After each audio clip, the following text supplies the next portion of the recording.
I don't hold many teachers in high regard. You know, when people try to make you feel like, oh, you know, these teachers have such, you know, they play such an important role in our society. Well, let them know that too now, so they could, you know, sort out themselves. Yeah. You know what I mean? And you could tell when people don't know the correct structure a sentence should take. And that you see a lot of. And these are seasoned teachers teaching your children.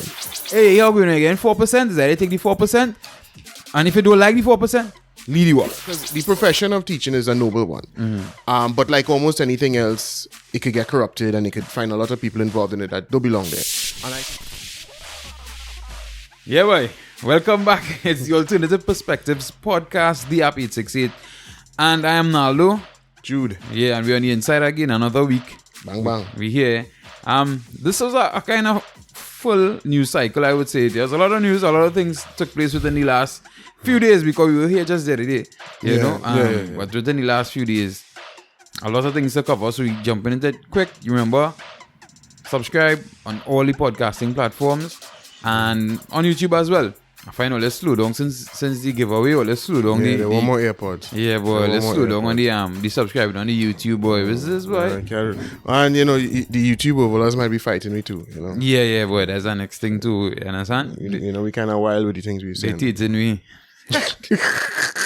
You know, that's everybody's excuse when they ain't growing the way they want to now. Well, it's YouTube fighting me, so yeah, we jumping on. Yeah, it could be that. I mean, they actually black creator came out and was pointing out, you know, how certain videos he put up was getting demonetized and age restricted when white creators would do the same content, exact same thing, and it wasn't happening to them. And he was saying, you know, he don't ever want to be that person about that same because I'm black. Yeah. But when he started realizing, he's like, nah, what are you doing? You understand? And of course, well, we had the bacchanal with Gideon and them and Twitch, where they're saying the same thing. Twitch kind of fighting them. Yeah, fighting them. Yeah. I don't know if you know what them. Gideon I know that. And a girl was on Twitch going all out, and she got a 7-day ban that way. Yeah. And he, as a wild man, sent people to Pokemon channel and to spam her comments, and he got a ban forever. Yeah, a lifetime ban. A lifetime ban. Where this girl, she She went all out. Well, you know how it is. You know the double standards go. Right. So, but what you can do to make sure that you hear any podcast is check it out on a podcast platform, an audio platform, because those platforms really and truly, they're not into the censorship in no major way as yet. Right. Yes. And I actually registered for a Rumble account, so I think I'm gonna post on Rumble as well. We could do that. They are supposedly less restrictive. They make it clear it is not that they are a complete free speech platform, but they are trying their best to make sure that when they do censor, it's not along political or ideological lines. It's because people have their firm, you know, lines in the sand that you can't cross. And once you stay on the right side of that, you're good to go. Nothing extremely harmful. Anyhow, so we're on Rumble as well from this episode. So you can look for it on Rumble if you're into that Rumble thing. Nice. Oh, you know about Rumble? Rumble has they're hosting on the App Store now? Can do that and Odyssey? I think, well, I don't know about here, boy, because that's the problem. I couldn't find it on what's this? The Play Store. Yeah. I didn't try on thing, but you could look for it on your web. When I remember when I first tried to use that or Odyssey, it was the same thing. I couldn't find a app. Right. I don't know. So you had to use it from a browser. Yeah. So and it's the mobile. I don't know if it's low tech on their end, or if the web browsers and them fighting them because the websites, dog. There's real pressure to use, but like, you know, even you load YouTube and YouTube works well, even through a browser. And you know, you want to skip down the line with the video and so on, no problems. I remember with Odyssey in particular, dog, you try to scroll down, like you kind of get the gist, you want to scroll down to see what the rest of the video is about, and buffering for hours, dog. Serious. Hours. Well, you had to just restart the video again. I think right now I would hope that they would be improving their platform and the back end stuff, because I mean, people like Tate over there now, and he on Odyssey and Rumble. Well, you on Rumble at least. Oh, okay. And you have a lot of other creators. Yeah, real following Andrew Tate, but yeah. Well, no, I follow any news. I honestly, I haven't checked them out there yet, but I follow any news. And to be honest with you, anyhow, later jump into that too. Right. Yeah. Let me get into what we want to get into. Yeah, let me get into what we're going on here. Right. So today is Tuesday the something of September. 6th. Yeah, something like that. Yeah. The day after the rest and reflect for teachers. Right? So, well, I think last week I was telling you that, but off the podcast, off air, quote unquote air. And I was telling you also here having a rest and reflect. Right. Yeah. Monday. Yeah. And I think, as I say, was the very next day that the message came. And the thing is, why I've seen a lot of people upset about the rest and reflect.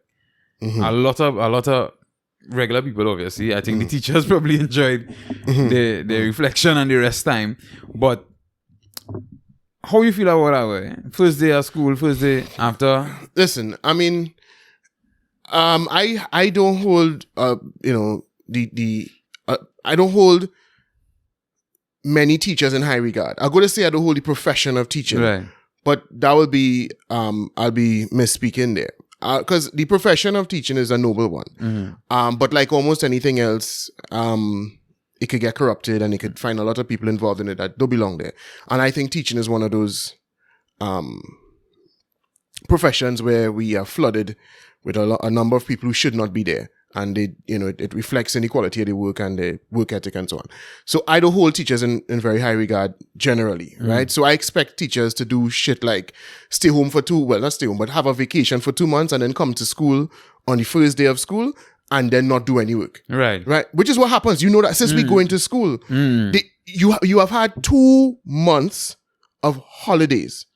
So one would think when you come to school on the first day, it shouldn't be, well, today we just get to know the teachers and we do a little thing. It's almost like the last day of school, which was a waste of time to begin with, right? So you waste, in fact, let's be honest. Last week. There's waste the last week of school, right? Then there's go on holidays and then come back and essentially almost waste the first week of school, right? So I expect those kinds of things. So, but if this is an industrial action, which is what they're claiming it is, or a form of industrial action, then I understand that's what it's about. It's meant to send a message to the government regarding the 4% that they want to offer public servants and so on. So it's industrial action. It's just like the men who protesting the scrap iron men who protesting.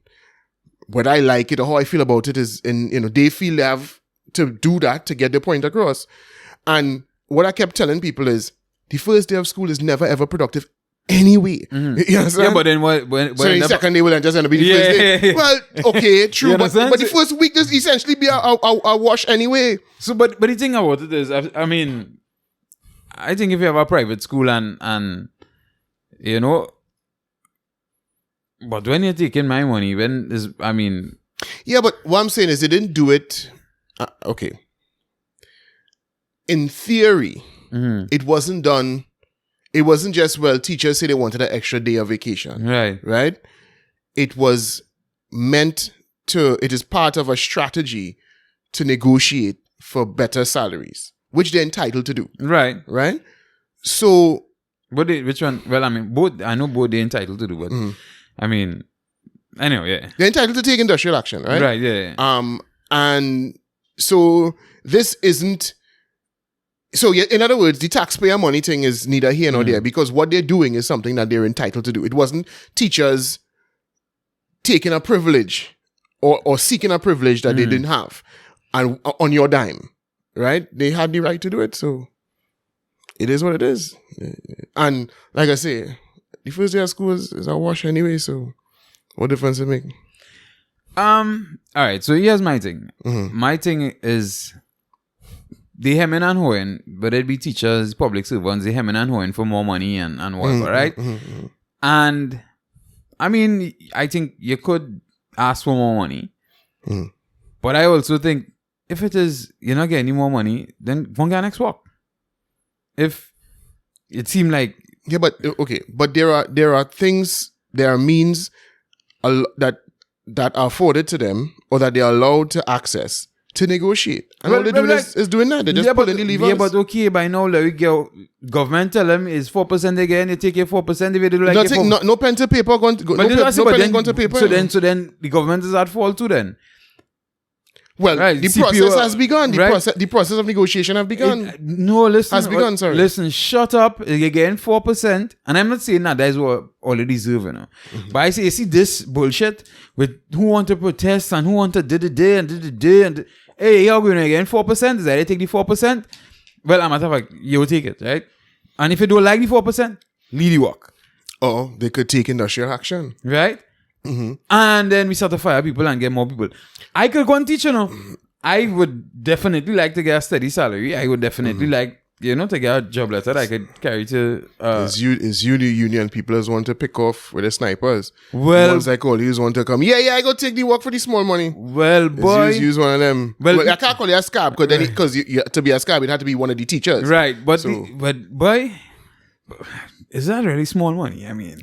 That's plenty of money for me now. What I'm saying is, to them, if you say, well, yes, I will come and work for the small money, well, what they would call small money, when in the negotiations will keep harping on the fact that it's not enough, right? You come in and say, go work for that. You undermining the cause, so they're going to shoot you. Well, boy, just don't shoot my wife. You understand? Shoot me alone. Right? Just shoot us. Right? But, I mean, let me just... press on, dog. Like, no. But they come back to work today. I know, but you don't feel if they stick with the 4%, they go take our next. Well, they will have, but the industrial action could come in many forms. As I said to my wife the other day, I don't know. Well, maybe I'm not familiar with industrial relations law and so on, right? So I don't know if maybe they have to reach a certain stage before they could pull this lever. But the whole work to rule, that to me is probably the most effective form of industrial action, right? Because you'd stay home for a day, people have fun, puff, and then they move on with their lives, right? The government, I don't think that the government went to sleep last night with, boy, we can't let you know what I mean? And I think there's a point I wanted to make and I forget to make that. What they do there? I really don't think the government care now. Like, they weren't like, wait, boy, oh my God. Right. 6% no. Right, I don't think that work like that. But anyhow. Right. You know what I mean? But they will say it's just the beginning, right? But work to rule was what I remember was probably the most in my lifetime when they took industrial action that, caused the most kerfuffle and probably gave the government the most reason to pause and think about the actions now. So work to rule may come down the pipe in a few months if the government continues, and that'll be problems for if your child involved in football or any kind of extracurricular activities. All those things could be affected if the teachers choose to. But I don't know if. Industrial relations law requires that certain things happen first before they get there or whatever. Then, if all again them 4%, give them the 4% and right? If all they know, or they could really reach up to 6% as the government. Well, these things will have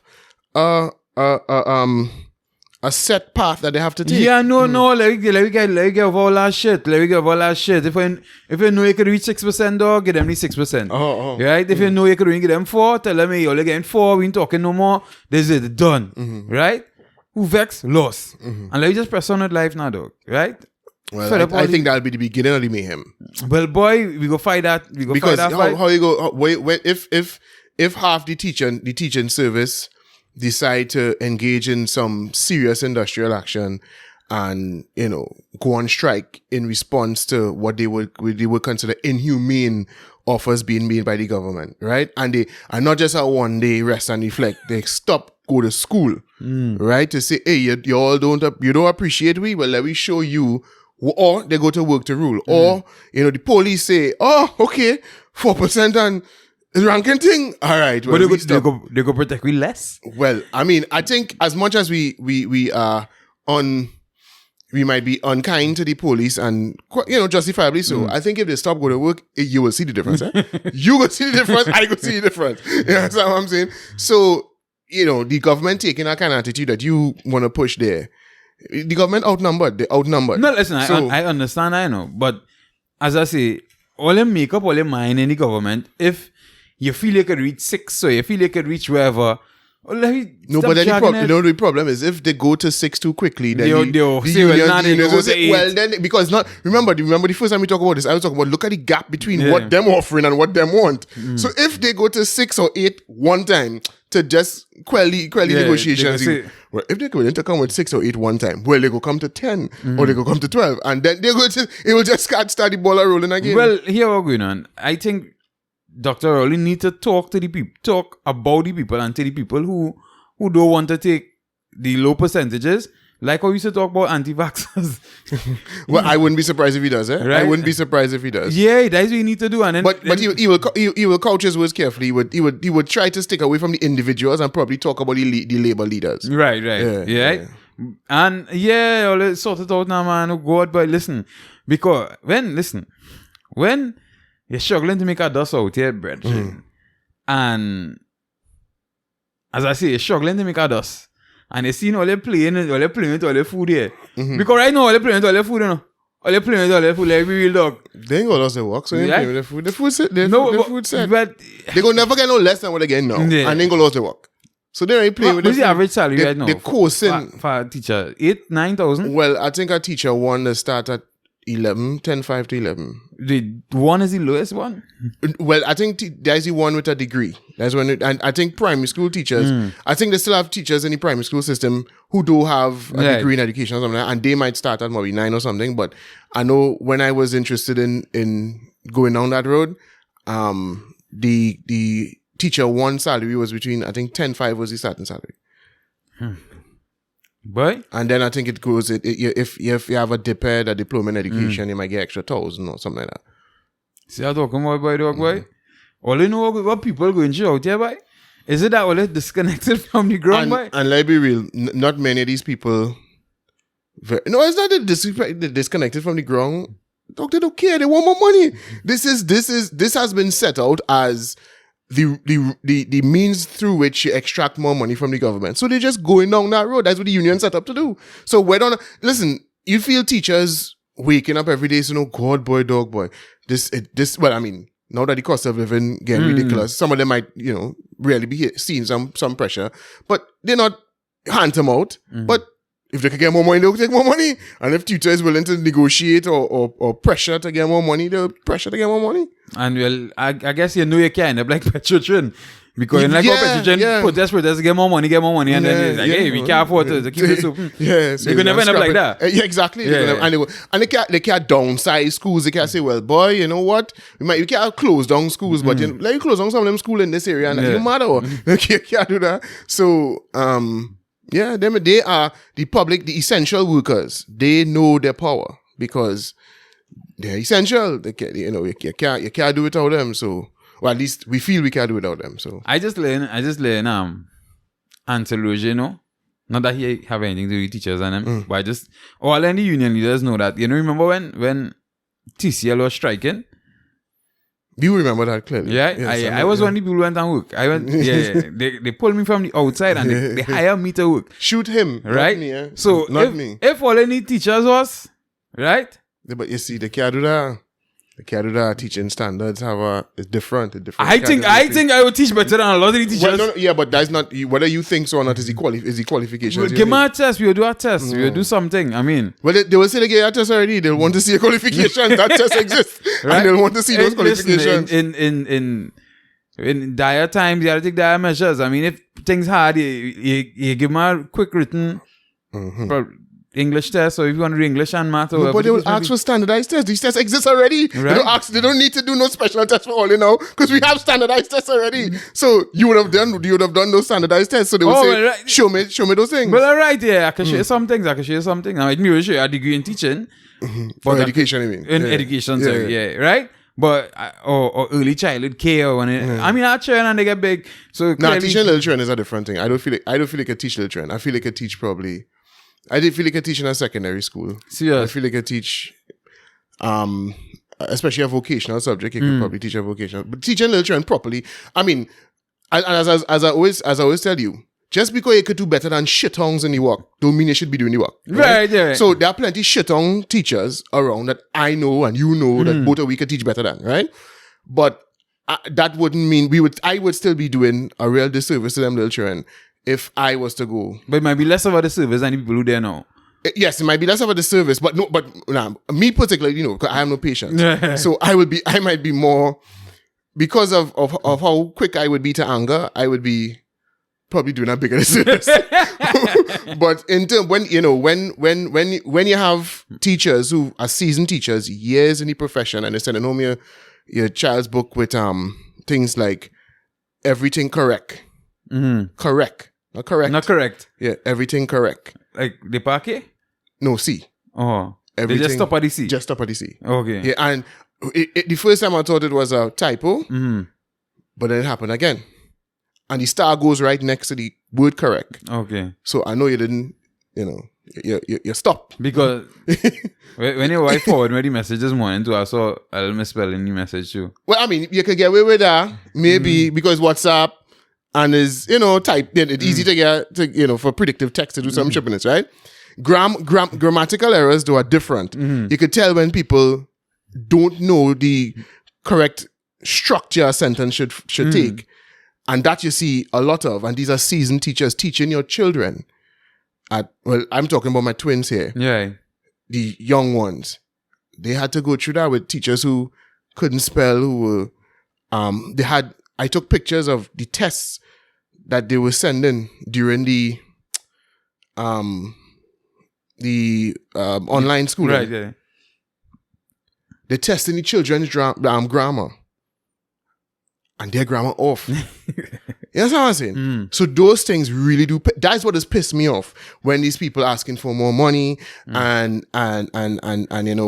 lamenting the conditions and the this and that. Like, hey, but you're a dunce and you teaching my children.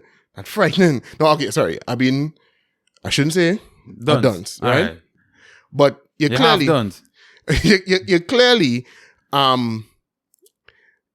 because listen, if my older daughter had a food and nutrition teacher who was real bad in her knowledge of food and nutrition or his knowledge of food and nutrition, but spoke with some green verbs, I would not have. Right, yeah, no problem, yeah. No problem. But if an English teacher, yeah. you know what I mean, can't distinguish between standard English and dialect, then I remember going to Digosec and doing lessons on an evening. Math lessons by a woman named Miss Thomas of Roxborough Street, for the people who just listen to this and know about Miss Thomas. Miss Thomas was a big one. And I remember we had a teacher teaching math, and I had to walk up on the board numerous and like, nah, so, yeah. Nah, it's this way. Yeah. And that was, pressure. Yeah. Pressure. Yeah. And I mean, this is not a whole podcast to rag on teachers, but it's just, when people try to make you feel like, these teachers have such, they play such an important role in our society, but let them know that too now so they could, sort out themselves. Yeah. You know what I mean? And do their work properly. I completely understand. And, you and I have spoken about the education system in this country and how, in my view, at least, it doesn't serve, it's not fit for purpose, right? But we insist on going down this road. We insist on teaching what we choose to teach in school, and we insist on teaching in the way that we teach it. But I understand why that is important. But I think they should be informed of that too. And I mean, spinning off of this, because, like, for instance, my wife was totally upset with me this morning because I was upset. She was upset because I was upset, right?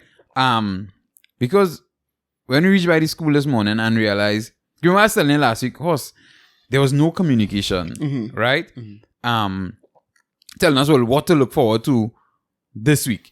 I was like, yo, that's crazy. And you were like, no, what I expect is everything will be back to normal. And then reach this morning, they asked for my daughter to come out early to help with the newer ones because she's in standard 5 now, right? So I cool, no problem. So I run out there early, so she could be there early to help with the younger ones, the new children, and see children outside the school stand up.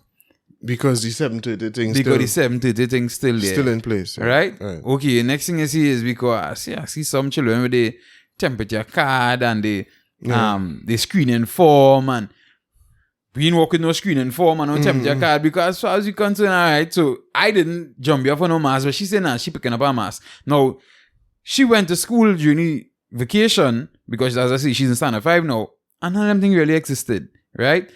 They tell them bring the mask, but they didn't really beat up too much with their money mask or whatever the case may be. It had no screening form and no temperature thing and blah, blah, blah, blah. Right? So we thought, well, okay, hey, we back to normal now, we rolling. So we walk in no screening form. She pick up her mask, so that was good. And then we reach by the school and yes, screening forms, you need. So nobody wanted to tell us this before. You understand what I'm saying? So then they realized that, okay, they had to go in the office and print and copy and bring out screening forms now for parents to fill out. What happens again to the child who is not coming with a parent? Right. Who drivers dropping them off? Right?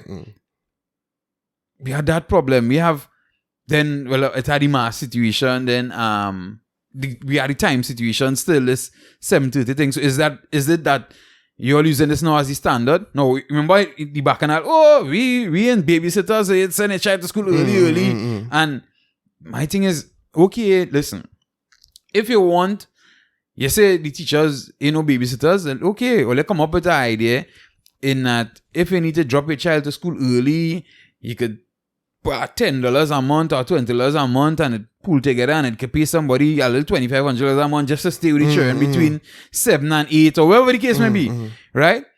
But put something in place because, I mean, at the end of the day, people have to get to their jobs, right? But anyhow, and then, well, as I say, the mask thing, I saw everybody, well, all the children had masks, so I didn't hear the teacher had to actually tell them anything about the mask, but then, I don't know what your experience was like.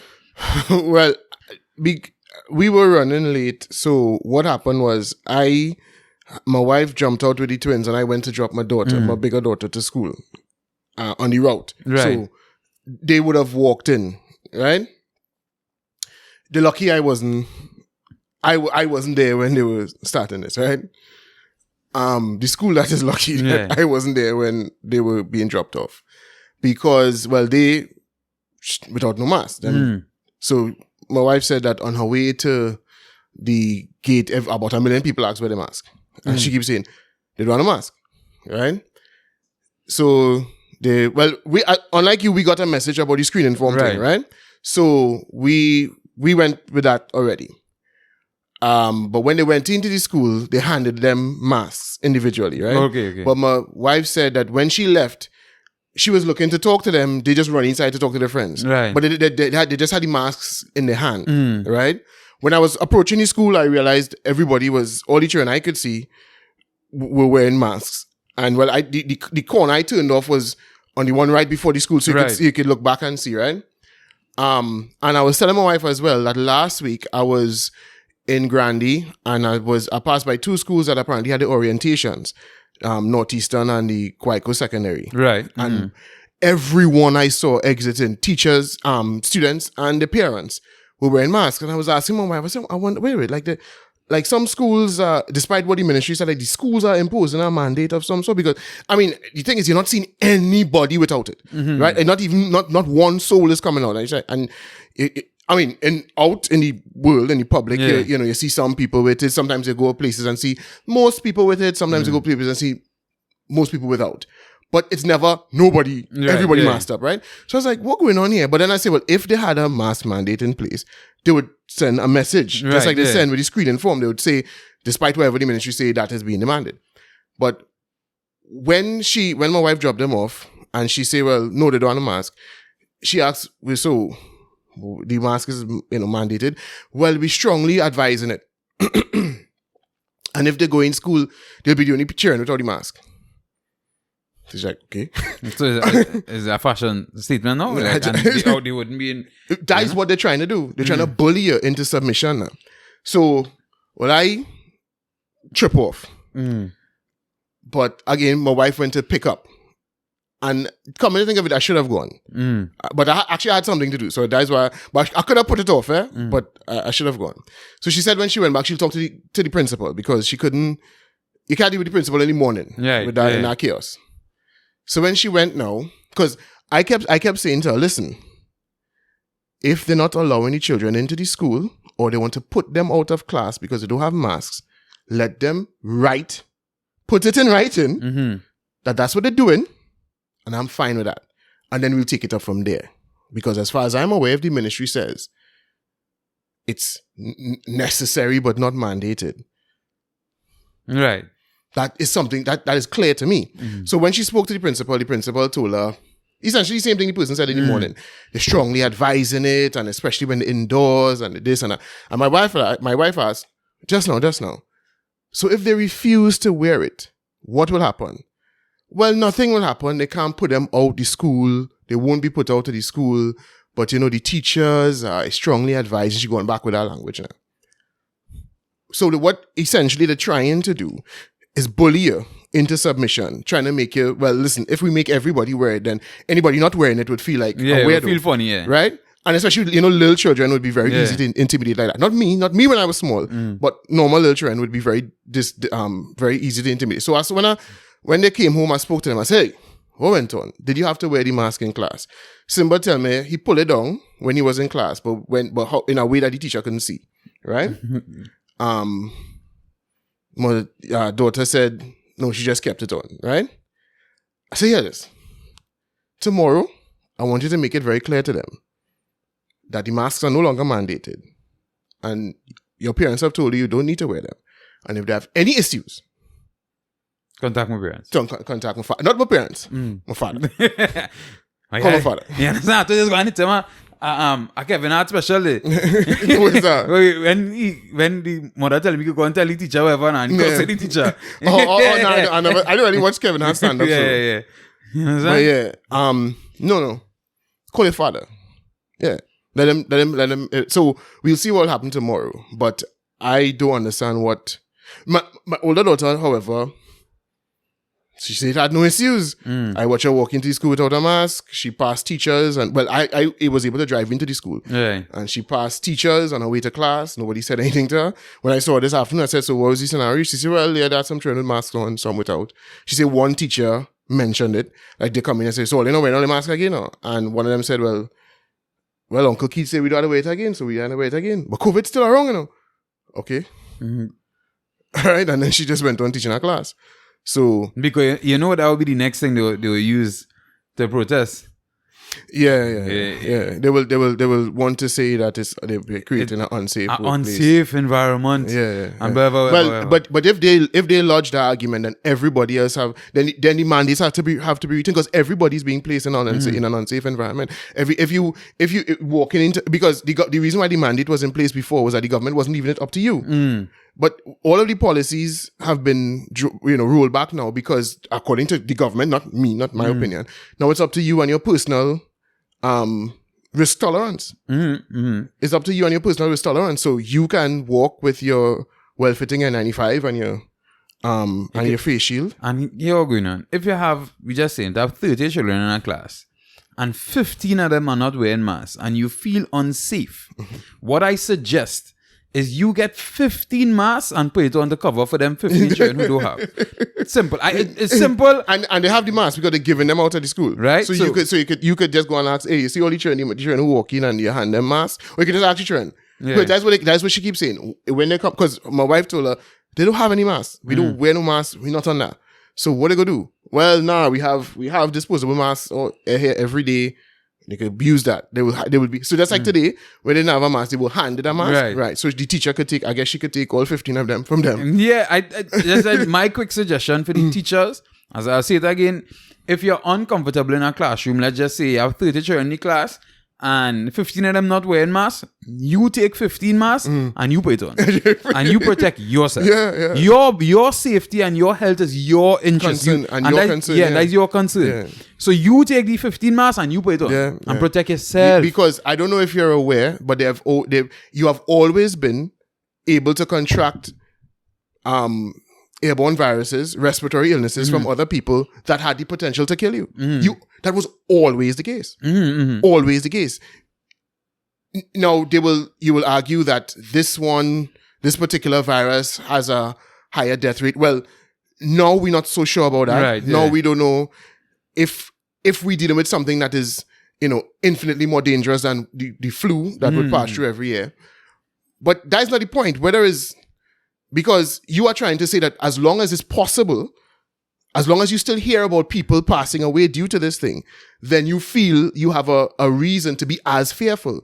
Well, the reality is that you if that's the case, then you always should have been that fearful, because it was always possible for one of these children to come to school and pass something on to you that if you were in a vulnerable position at that point in time, you could have ended up in the hospital, or you could have ended up in the cemetery. That was always possible. In case they didn't know, the flu used to kill, well, I don't know how many it used to. I think especially in the last 2 years, you haven't heard these figures. Right. Yeah. But millions of people worldwide used to die from the flu. Because it's had years in Trinidad where I've heard 50 something people. Yeah. 50s, numbers in the 50s. Yeah. Right? And it was some older folks and some young children. Young children. Yeah, you heard like 8 and 9 children dying from in the flu season right here in Trinidad. Right here in Trinidad, right? That was always a possibility. It was always possible for an airborne pathogen to be passed from you, from somebody else to you, and it caused problems for you.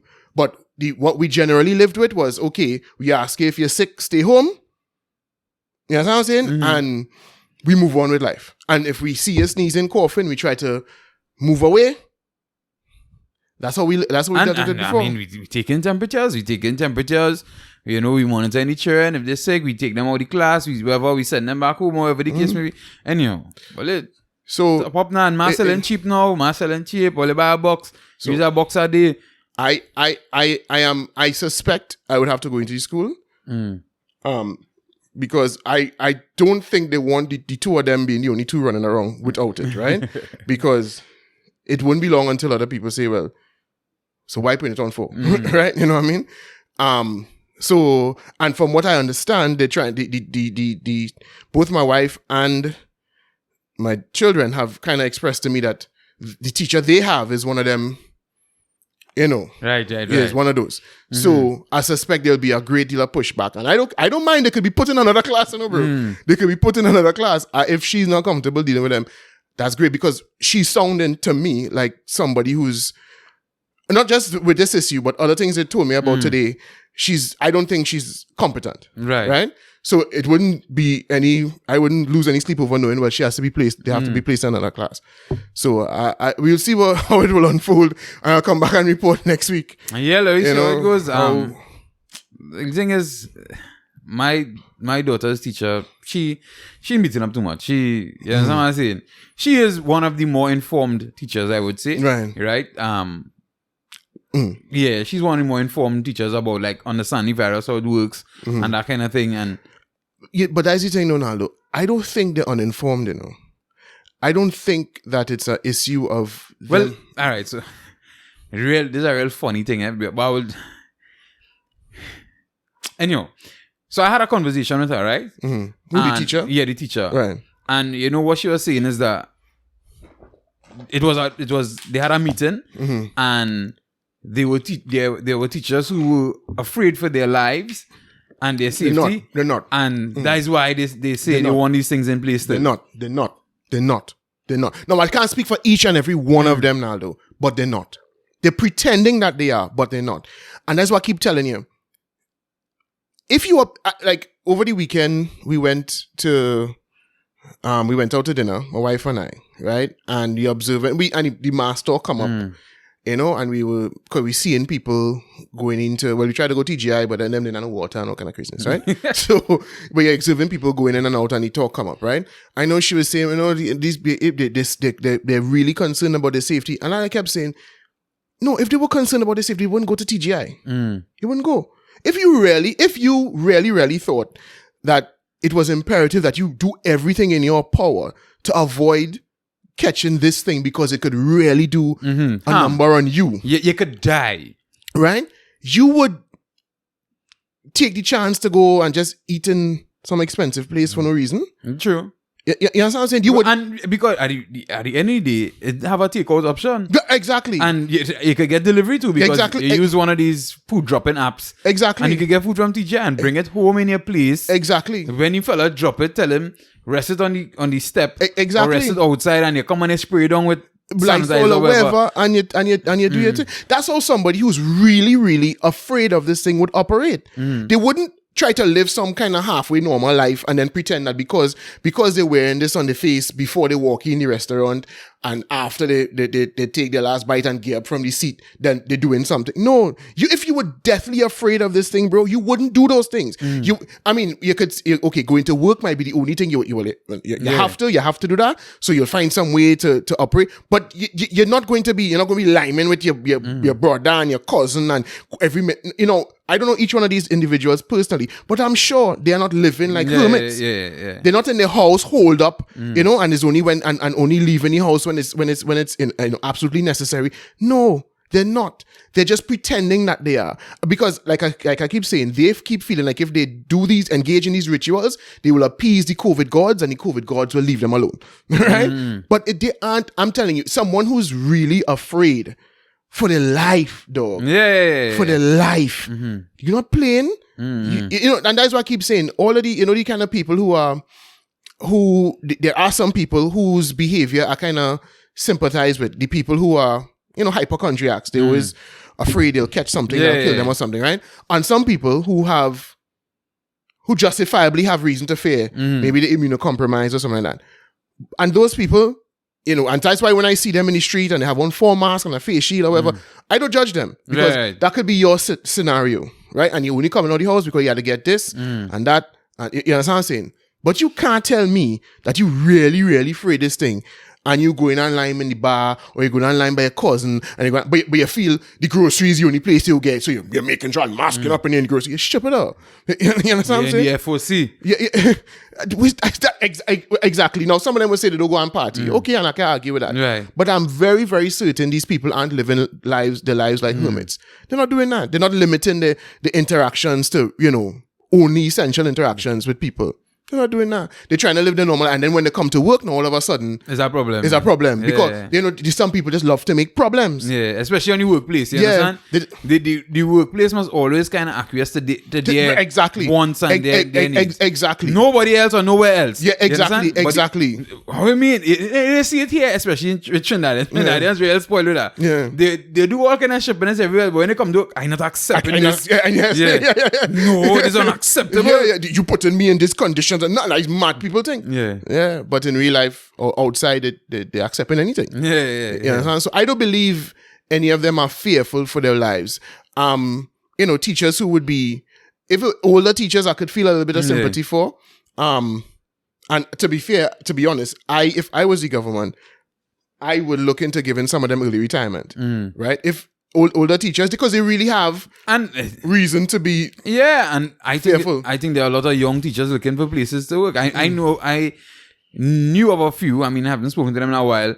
People who have the degree in education and no work now. But exactly. They kind of on a waiting list. Yeah. They register with the Catholic board and whatever, and they name there and they waiting to get a call now. But. Exactly. So some early 50, 55. If you're frightened, if you're frightened and you're ready to go out there and battle it, cool. Well, yeah. But those who frightened, anybody who's immunocompromised, they come on the show. Listen, I have some kind of hypertension, I have uncontrollable diabetes or something like that. We'll try to find some sort of different placement for you, put you in our office where you're less likely to be interacting with in a room with 40 other children. Or go man build syllabus now. Or do something, right? And if those close near retirement, just retire them. So if that's what they're fearful of, so they find some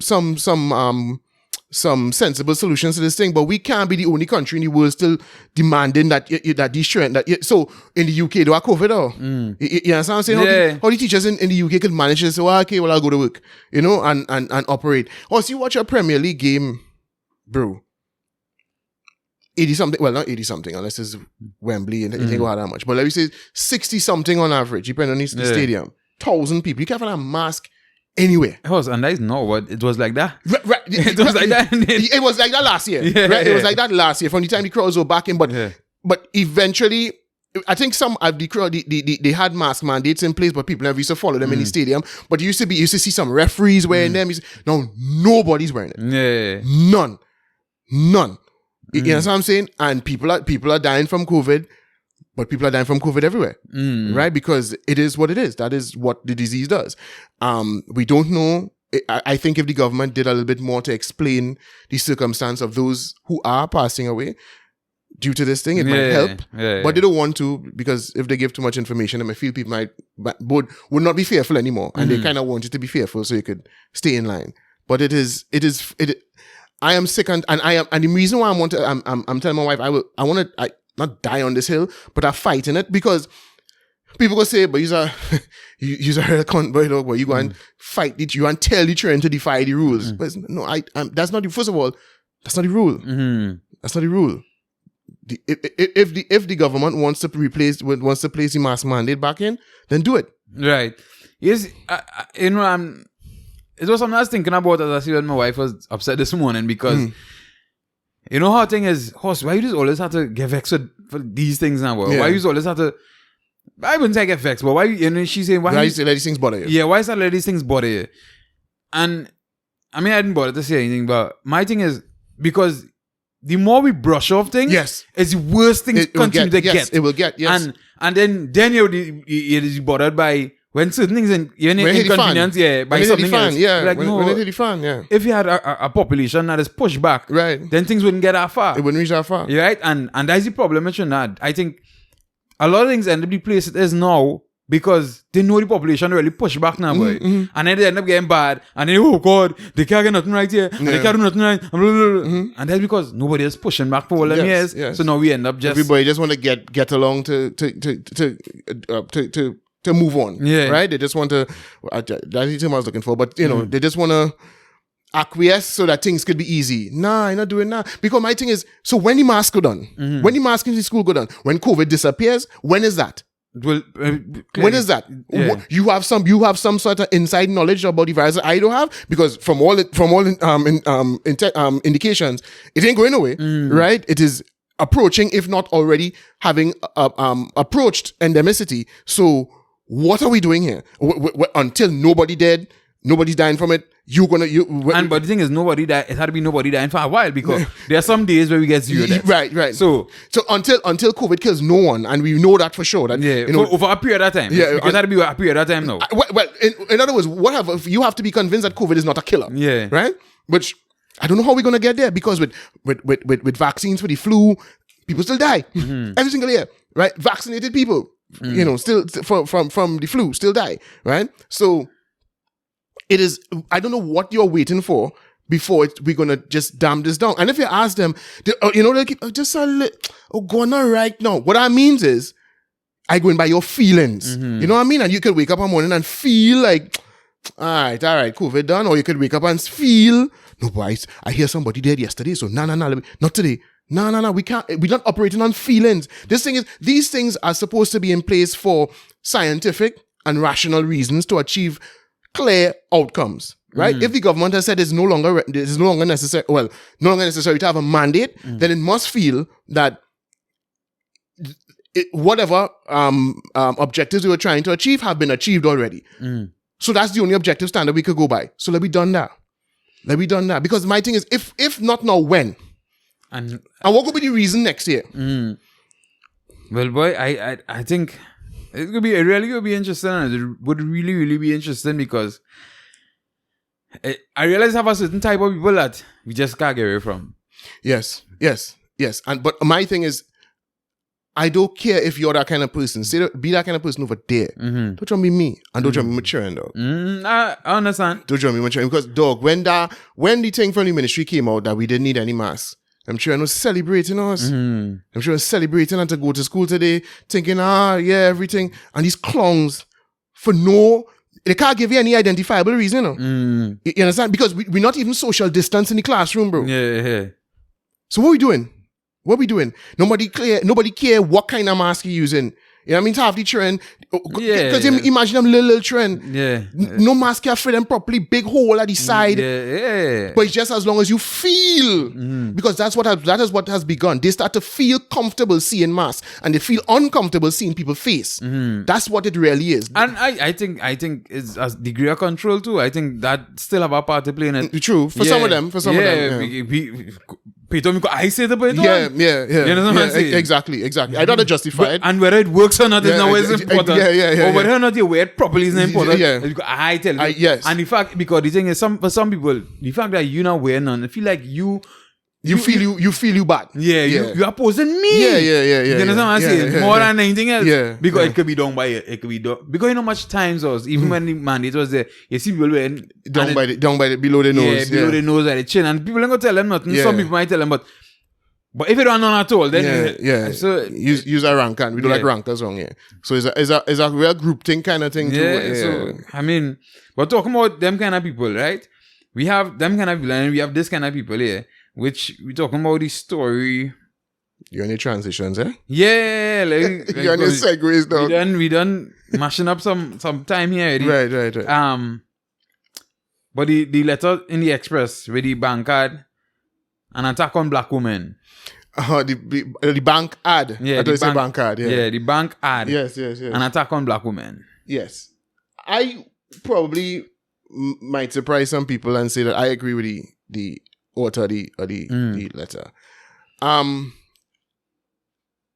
Okay, maybe not as far as to say an attack. Right? But I get where she's coming from. I get the point that she's making.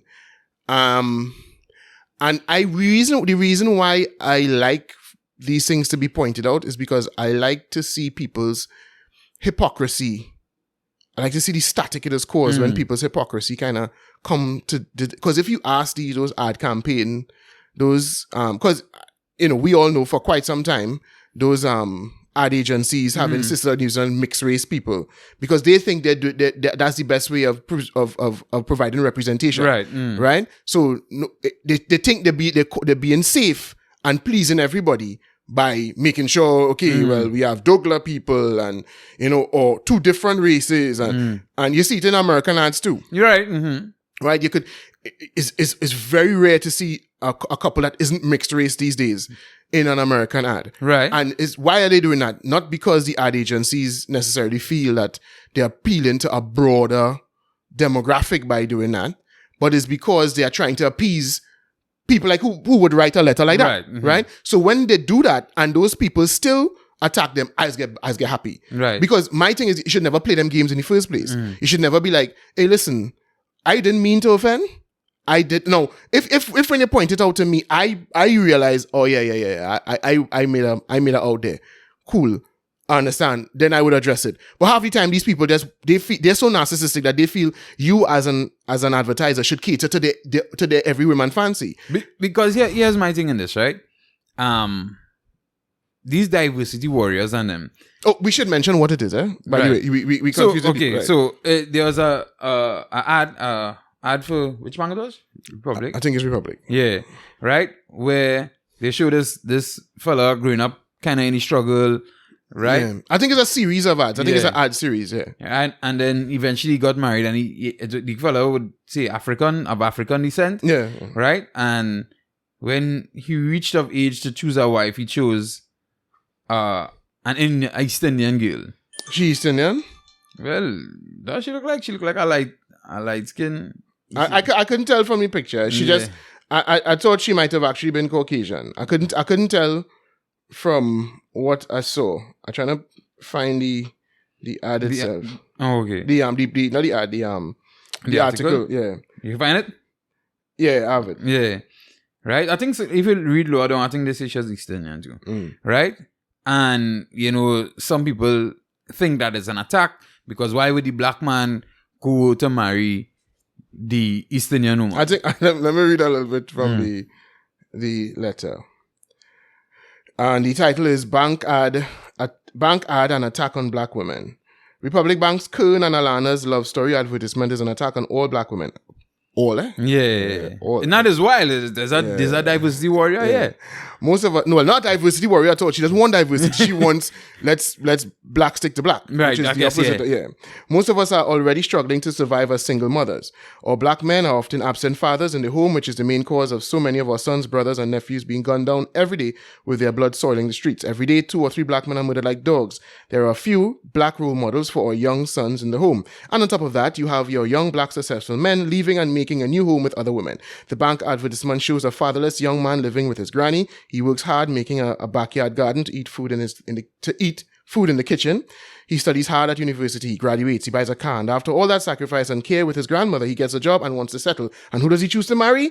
Certainly not a black woman. He is too ambitious and bright for that. Where does this leave the black woman? And then she goes on to quote some statistics about fatherless right homes in states and whatever. Yeah. US statistics, right? Because we don't have any down here. Right, which is, first of all, very wild. When they started quote US statistics compared to our demographics are completely different to theirs. So when they started to go down that road, it's like, whoa. But no, but it's about fatherless homes, not necessarily interracial dating. Right. But it's about fathers being absent. Right. So as I say, it's still... Yeah, but it's not Trinidad statistics. Yeah, but I mean, to be fair, I don't think many people need to... You don't need hardcore statistics to think that we probably have a fatherless issue amongst black families. Right. So, and my thing is, I think she's projecting. I think, even though the person who wrote it, if you watch her name, it was a Muslim name, a Muslim sounding name. Yeah. So I mean, but she could be black. She could be a black Muslim, but that name, right. So I don't know. Well, I don't think she's hiding from the fact that she's projecting, because she's saying it. Where does leave us black women? She's, and she said a lot of us are already struggling. I want to see mothers. what she look like. Let me see. What's your name? Let me go and look for her on Instagram or Facebook. But the thing is, I understand the point that she is making, and the point that she's making is a valid one, because, and again, the reason why I love that it's being made is because with all of this talk of black consciousness and all of this talk of, and everybody's so woke these days, where are the calls for black people to build strong black families? Because I don't know if I ever told you this, right? But I have well, he didn't talk to me in a while, so I know if to still call him a friend, right? But I probably told you this before. So let's say for now, let's call him a former friend. Right? Who is one of those who is always speaking about black empowerment. Right? He's as black conscious as they could get. He has 3 children, all 3 with 3 different women. He's married to none. In fact, he's in a relationship with none of them at this stage. Now, I am not trying to play pastor, brother man. And the reason I brought this up to him was because I was trying to judge his lifestyle. But I was saying to him, but the thing is, we used to talk a lot about black empowerment. Well, one of the fundamental building blocks of any society or any group growing in its fortunes or improving its situation is a strong family unit. That's how the other races achieve progress.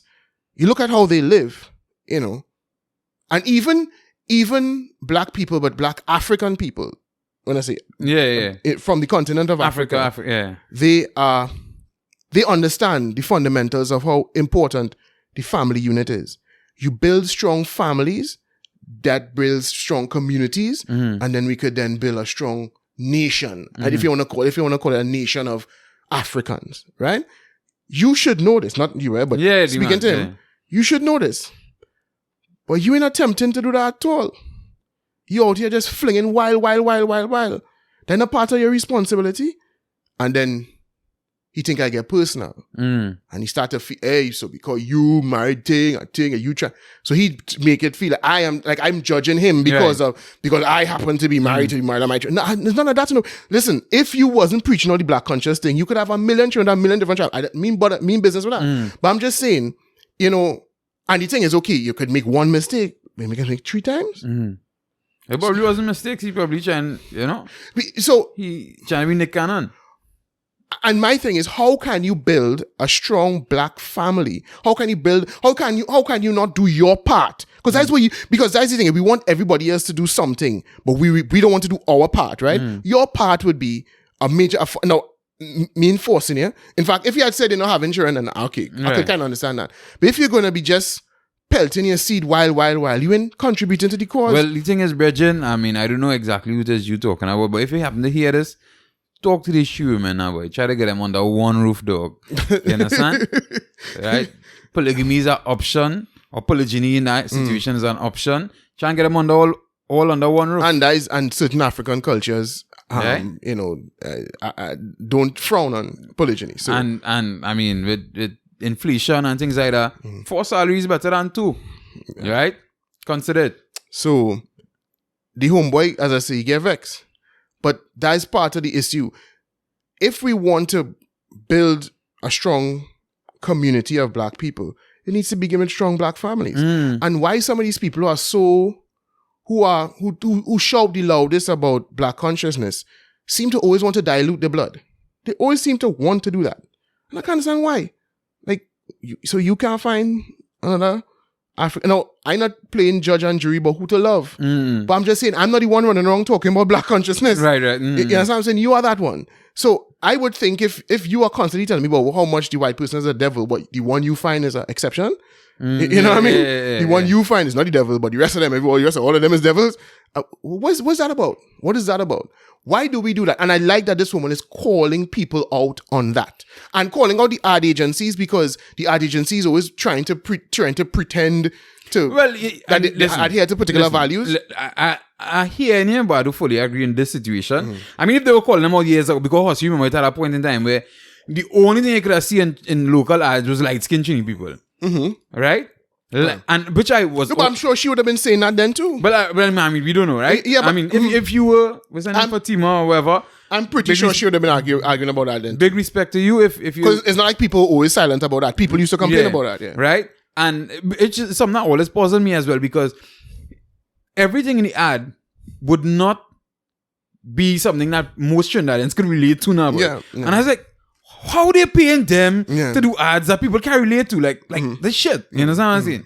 But nevertheless, they did it for years. But just, well, the only people that deserve to be on TV, that deserve to be, if you put somebody who didn't look like that, it would kind of be suggesting that whatever you're advertising is substandard, because those kinds of people represent the upper crust, right? And there was no nuance in advertising to say. And then, to be fair, a lot of the people who run advertising agencies here are. Right, no, but not just that they were like that, but they couldn't even see the value of putting somebody else on the screen. Right. You know what I mean? They're just like, well, no, horse. Well, if you had to go on the screen, you had to be nice, and to be nice, you had to be this color. You know what I mean? So that was how the thinking was. But now it's switched up, and now to appease people, everything is mixed race. Right. Everything is mixed race. So now they have a mixed race couple. Right? And again, that's something that's happened a lot. So my thing is always, as she is saying, what about the black family? What about the black family? Well, I mean, but I think the licks in that is, to be fair, and this is why I say I can't really oppose this, because let's just say here in Trinidad and Tobago, I can't remember what the last census said, right? But let's just say we are 33%. It's not that, but let's just say it's 33% Indian, 33% African, 33% mixed, the Douglas, right? I think if you do the ad like this, you cover that side, you cover the next side, and if they have a child, you cover the middle side. Yeah, but what Fatima is pointing out is not just that they had an ad that had a mixed race couple. What she's saying is, look at the story. Look at the story being told.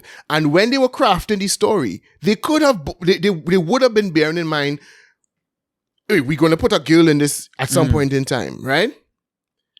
If we're going to use African for the, to play the role of the boy coming of age, then why you don't marry, and not even my East Indian, a really, really, really, really light-skinned individual. For it not to occur to you that could be, it could spark things like that, I think, I don't want to think that that didn't occur to them, but I think they did it anyway. All right, so here's my thing on that, right? Because what could they have done for them to think, or for them to believe that it would have reached everybody, or it could have possibly connected with everybody? Well, I know this could be kind of weird, because I just said that they used to do ads that didn't connect. Right. So probably this is the time now where they're trying to say, well, okay, right. But okay, if you want to say connect, how many couples in real life you see like that? Like him and like her. How many couples like that do you see? To be fair, not much. Not much. Right. So they could have done an ad with him, and he marry a black girl, or even a dark-skinned Douglas girl. Right? And they could have done an ad with another boy who had a different circumstance, who grew up a different way, or another girl who grew up and but it's a series be more common, right? But why they went this way with the girl? And this is what Fatima is trying to point out. That is, in other words, you are you are reinforcing something that they, as black women, feel, which is a reality. Wait now, Fatima, the other ads come in. I've always said I do feel sorry for black women. Well, the thing is, I think your perspective on it might be, and probably Fatima probably is well traveled as well. But you remember you always say that in like you used to experience that in England now, boy. Like English women, black women, yeah. They have it hard. They used to say they have it real hard and whatever. And and I agree, they have it real hard because they don't want to date outside of the race. They're not too interested in people of another race. But all of the men in of their race are very interested in going outside of the race. Very interested in looking to dilute their bloodline. Have a little brown skin child with a little curly hair. They're very interested in doing that. The women aren't. And then there's a large number of and the choice because plenty of these men. Well, first of all, plenty of them is waste men, and then for the ones who ain't waste men, the gay, some of them gay, and then plenty of them going in they're dating outside of the race. They're still dating outside of the race as a prize. Because that's the next thing. Some of them who want to elevate in life, they want to kind of get away from blackness because blackness could have a negative connotation or stigma attached to it. So you're going on, but they have to lighten up this thing here and shift. Right. Or they just have a natural affinity to that. Is something that all of us is difficult to know how much of it was programmed into us, how much of it might be natural. The thing is, I know of people who have been guilty of marrying white but horning with black men. But some of them, some of those might be like more like what you're thinking about before. But they are, we cannot run from the fact that there are a lot of black men who tell the Franco men they do like dark skin women. They're darker than me. We just call them fresh and fit. Right. Well, yes. I don't know. I didn't know they had a preference that way. What do you mean? I don't watch them fellas though. No, well, not different watching them like real people cover it now. Like till it make like news in the States, like because they come out right and say we don't deal with the dark horses and we don't deal with they come out and say that now. Right. And one of them black like this Mike. And one from Barbados. But then again, probably that we get it from. What to be dark like Mike? No. That them dark men and them in them islands always looking for white people. Right. Yeah. Right. And they say that we don't deal with the LaQuisha and I don't know these fellas and I find they're clowns anyway. But is it that they don't like ghetto people? Ghetto girls, or they're saying that they have they have a skin tone issue. They talk about the LaQuisha and they also say they do the midnight whatever and the dark whatever. So they okay, so they have a skin tone issue. Yeah, right. So that's a reality. That's a reality, and it's right here too. It's right here too. So I real correlate in a way. Listen. I'm not saying everyone, but I'm just saying. No. I just saying that for me, because for whatever reason, I telling you, horse, if it have a group of girls walking to me, the dark ones will be the ones that will catch my attention one time. I'm watching a TV show, and it have a group of girls with our girls on it. The dark one will always catch my attention. I real like darkies now, boy. I would say that when I was younger, I was real captivated by fair skin. As I got older, as I got into my teens, that's when it started to change. And I wouldn't say I have a preference for skin tone. What I would say though is that I am very, very attuned to a vibe a girl is give off. Okay. Right? And so 99% of the time is your vibe that will catch me. And what I've noticed is that when it comes to different races and different skin tones, there's a category that always catches my vibe. So like there's a kind of dark skin girl that would appeal to me, and a kind of red skin girl that would appeal to me, and a kind of brown skin girl that would appeal to me. But it's not the skin tone. You understand what I'm saying? Nah, straight up. You had to start with dark. And then you had to start with small frame. And then you go figure out whatever after. Yeah. Right? Dark and small frame, that's where we starting. That's my starting point, and then we go figure out your personality. Right? But of course, that was, when I was single. Right? Or, Well, yeah. Well, I don't have a preference other than my wife now. Right. So that's what I mean. But other than that, but like when I was younger, I was just like everybody else in terms of the brainwash by, you're seeing the lighter the skin, the wavier the hair, the more attractive, right? To me. But I grew out of that. I would like to think I grew out of it. In my teen years, and as an adult, it's just, as I say, skin tone. So, all right. So, as a black man, what do you think happened for you to grow out it? Or where the change happened? That is like, you know what it was. I don't know if this really. Sometimes you look back and you kind of associate things that didn't have anything to do with each other. So I don't know if this is the instance. But I remember once when I was having a conversation. I was in the midst of a bunch of fellas now. And men started to real waist down dark skin girls now. You know what I mean? I think I was like 13, 14. And, because you would have said before, nah, I really like reds or whatever, right? Yeah. But I never articulated like I hate people or like dark skin girls is shit or something like that. I never articulated that. But this is where it started to go, and I started to think to myself, but wait. But if your father had thought like that, you wouldn't exist. You know what I mean? What you saying about your mother? What you saying about your sisters? What you saying about your aunt, your uncle? You know what I mean? And then you start to realize, wait. It's kind of the same thing with soca. Remember I was telling how I never liked soca till I went away and started to work with a set of Jamaicans, because hearing them shit on soca started to make me feel like, wait, and I just really be rating your thing, dog. And you just, because them's real waste on, well, at least yardies back in them days would real waste on soca. So it made me start to and appreciate my own now. And I think that is, I don't know if that's what completely changed my mind, but I remember that and something clicking in the brain like, wait. Nah, boy, there's some dread self-hatred here to be thinking about, because look at my skin tone. Look at the skin tone of my mother. Look at the skin tone of my sister. Like, what am I saying about me? You know what I mean? And I don't know if that was the catalyst, but eventually I just kind of, and like I say, I started to really cling to the vibe.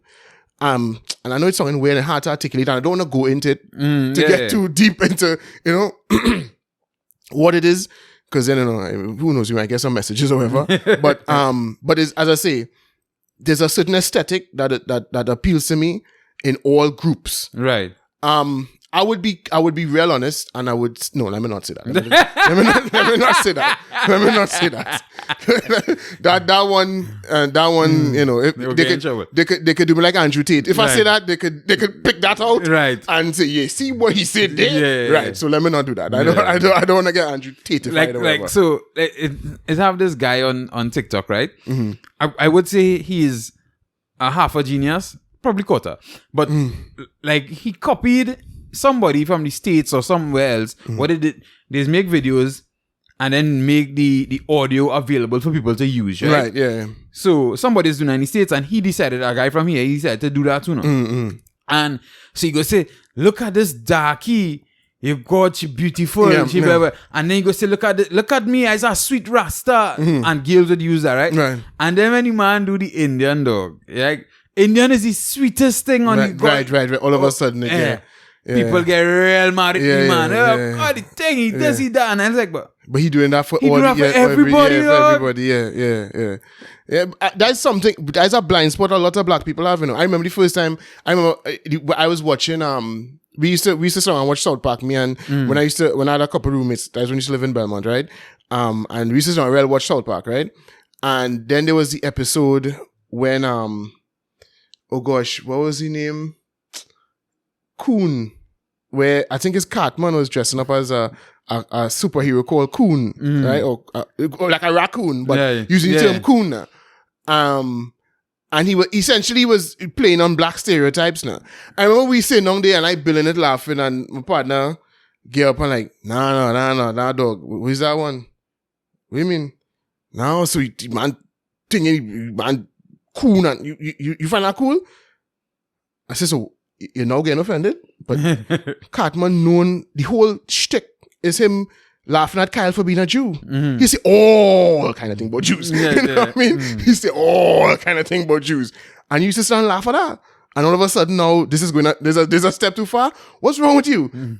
Now, to be fair to him, he did kind of, that is true. Right. You know what I mean? Most people wouldn't do that. They'll just be like, nah, I just like having my biases and my, and being irrational in my outrage. But yeah, that's remember I told you, we talked about that the other day when the girl did the video about how she going to the party, and well, there's only Indians going to this party, but, and people laugh, people like, ha, ha, ha, ha. But if it was an Indian person saying, now, who going to this party? So that's South African. Yeah. I go to a party with South African. All of a sudden, would be, you see, that is the kind of people it. Because there's a huge blind spot black people have. Talking about our boy, dog boy. Mm-hmm. So I posted a video on TikTok from Independence, no family and fireworks and thing. And somebody comment, they seem to have a East Indian name. I didn't go into the profile and this I saw the comment. They commented it. They say Independence is for PNM, it's not for us. I really don't know how to take that.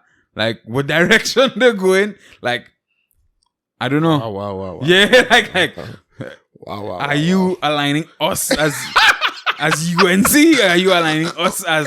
I don't know. I didn't know. I was like, whoa. The man see the darling here, and he say, you are one of his brethren in arms.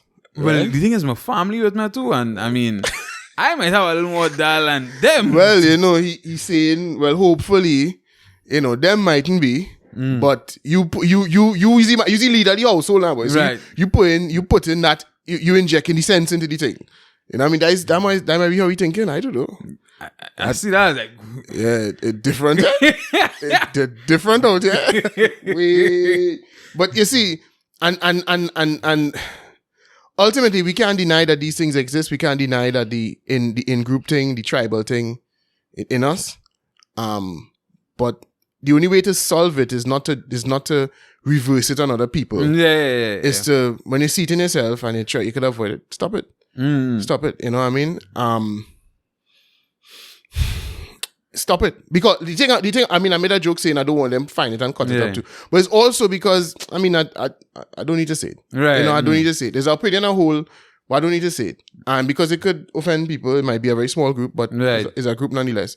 And if a point needs to be made, let it be made. I think I told you this before, but I had a teacher in school that used to tell us, essentially, big up Miss Inkson, GP. Well, he used to teach Spanish, but he taught me in GP in sixth form.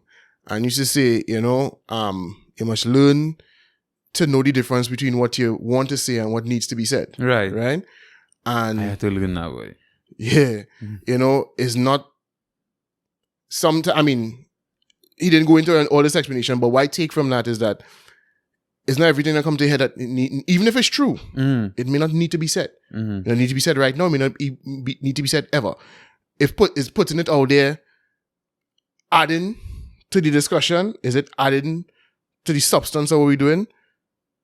Or is it just me trying to vent? Or is it just me just trying to insult? So, and if sometimes an insult is necessary, sometimes you have to insult somebody, and therefore it needs to be said. But it's not everything that you want to say needs to be said. Here's my thing with that, right?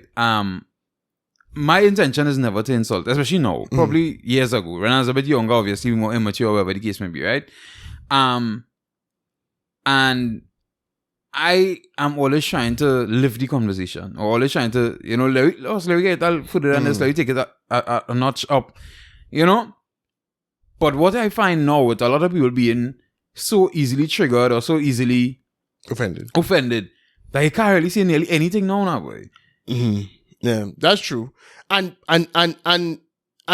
that's why it's still more important now to know what needs to be said, because if it needs to be said, it needs to be said. I mean, if I had to mash it on, I had to mash it on.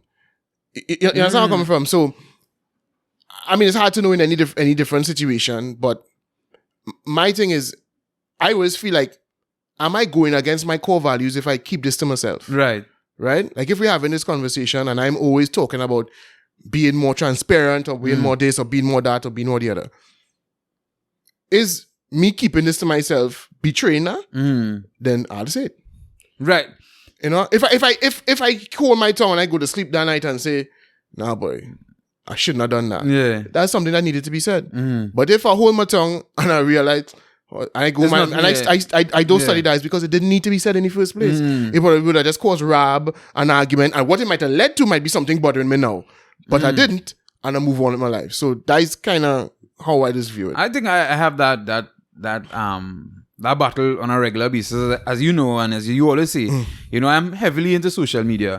And I mean, obviously, I live in a society, in a country right now where things kind of going haywire with a lot of conversations and topics, and not just locally, but, you know, internationally. And I just think it has certain things that need to be said, right? But sometimes I wonder, I think it needs to be said. I think we need to try to fix the dialogue between men and women, right? I think we need to fix the dialogue between races. I think, you know, I think a lot of those things need to be said. But then sometimes I feel like, dog, really say that, because sometimes the backlash that will come from it, you know, sometimes I feel like the few will catch it, and then like the majority will come at you, you know, instead of actually understand what you're saying. It's like, sometimes I feel like, is it worth it? But I hear you, and again, I just feel like if I hold it back, how would I feel about holding it back? And if as I say, let's say I was having a conversation with somebody and realize, hey, he's a dunce. And all right, okay, let me stop saying that. Right. You aren't prepared to have a rational conversation, then there's no point in saying anything. Right. Because you're not prepared to have a rational conversation. But if we are on let me say we're doing this podcast, and we trying to, we having fun in a sense, but we also trying to, as you say, uplift, bring the conversation up a notch, explore different perspectives. It will feel much worse if I hold my tongue here. Right. Because I'll go home thinking I could have added to the conversation with something that needed to be said. But I didn't say it because I was afraid of what people would say in the comment section. What I was alluding to earlier, that I didn't say, that thing about me, because it really didn't need to be said. But if it was something where I feel like, no, we had to set the record straight. I was watching a video the other day with this guy who was complaining about black people and how black people they don't like to take accountability and whatever. And you could tell like he feeling like whatever podcast he was at, I don't know where it was, it was an Instagram clip. Like it's a place where the kind of woke black people is hang out. So he start by saying, I'll go probably get in trouble for this, right? And you could see him as he continuing to talk, and he started to raise his voice, and it's like it had to come out. And in the end, he said, I will probably get beef with plenty of people watching this, but it had to be said. And I was like, that's exactly you. If you feel like that, then it had to be said. You know what I mean? So he assuming that whatever platform he's on is one of those where, you know, the black people go, you know, here's another black man talking about just pull yourself up by the bootstrap, blah, blah, blah. And he'd probably get hate for it. But he didn't care because he feels like, unless I say this to you all, we can't move forward. And I can't keep it in my head. And it would have changed if I keep it in my head. Exactly. So that is kind of how I feel about it. My wife always say, but why you just figure you should be the one to say it? Well, because I mean, she's a person who do like confrontation and do like them kind of back So she also kind of don't want that for me. You understand? Like I think she's have a fear like, God, why do people on social media coming from my husband? I mean, obviously I could kind of defend it now, right? But I guess she just don't want me to have in that drama. So she's like, but where you have to be the one to say it? Guys be like, I think this should be addressed. You understand what I'm saying? Somebody but she just find it shouldn't be she if other people was doing it, I wouldn't have to. If enough people were doing it, not because other people would do it, but not enough people doing it. And sometimes that is just what it takes. So, you know, because a lot of people feeling it, but they just all say, nah, I don't want to be the one. I don't like that rap. So as a lot of shit continues, and it continues right now, internationally too, a lot of shit that people just pretending to believe and pretending to be going along with because they just want to get along, right? They just want to move on. And I think a lot of people, I'm going a bit far, but anyhow, I think a lot of people probably suffering from depression because of that, you know. Yeah, from lying to themselves and lying to the world, but not saying what should be said. Acting, and you're acting like this is okay, and you're acting like you're okay with this, but then you're inside, you're beating up and it's eating you inside. You're lying to yourself and you're lying to the world every day. You're pretending you believe this, you're pretending that these are these values that you hold, and is an act. But just now, I don't want to, before we close off on that thing, again, we might have sounded like we were, maybe you were, you know, laughing at Fatima. I wasn't. And as I said, I wouldn't express it in the way that she did if I were her. But I understand the sentiment, and somebody needs to call it out. Somebody needs to call out. In this age and world of, we don't stop with the black consciousness. Where are the calls for black families? When are you going to start saying, hey? Listen, So wrapping it up. So I want to say this in closing in this topic, right? Here is the problem right now. I think black people are facing, or urban people, or we're pop culture people, right? We have too many people in high places pulling different strings or pulling things differently, right? So you have the feminists and them who me, I am a strong black woman, I don't need no man, and right? And then you have people like Fatima who say, no, well, the black man should. And but then you have some black women who taking this chain up from the feminists or taking this chain up from these people. We don't need the black man. We don't need the black man. We need the man, period. Right, we don't need the man, right? We don't need the man. Yeah. And I mean, you're seeing, obviously we talking about here. When you have that rhetoric, because you see it on things like TikTok, you see it on social media. When you have that rhetoric, but then you have, let's say, the East Indian woman or the other woman who, I still want a family. I still want a family structure. Yeah. Then what happens to the black man? He goes where because first of all, he want that drama because plenty black men will tell you right here, all over the world. Black girls bring a lot of drama. Yeah. Obviously not all. But what does get me though? Is the most waste man to say that? Well, it's man who does carry drama elsewhere. I listen, I get the point, I understand what they mean, and some black women are extremely aggressive and so on and so forth, right? Okay. I'm not disagreeing with that. Right. I'm not here to white knight for them, right? But all I'm saying is, what does always get me is when I hear that is be from waste man. But right. And who go in and carry drama for the women of the other race. Right. For the women of the other races. So in some cases, the black women should be glad they didn't come in there. You know what I mean? Drama, Let them go. But I think it's still a real thing where you have a lot of, because if I open TikTok now, I just swipe for your dog. You're going to see how many women manage shit. I'm single because I want to be. Man and worth it. Man, the amount of that you will see from black women, right? African women in Trinidad and Tobago, compared to the East Indian women, you're not getting much of that from the East Indian women, right? And I'm not saying it right or wrong or whatever the case. Everybody. But it's the reality. If you want to know why it's happening, then there's why. Right? And if the black men, because you might act like that. It has some black men who want. No, but here the problem. The reason why this is a problem is because black men are desired by all races. And that is where the problem lies. Because if going back to the times when interracial dating was taboo and black men only had access really to black women, they used to deal with wherever drama came. Right. But now that black men, due to pop culture, being able to have kind of grown their profile through sports and popular culture and so on.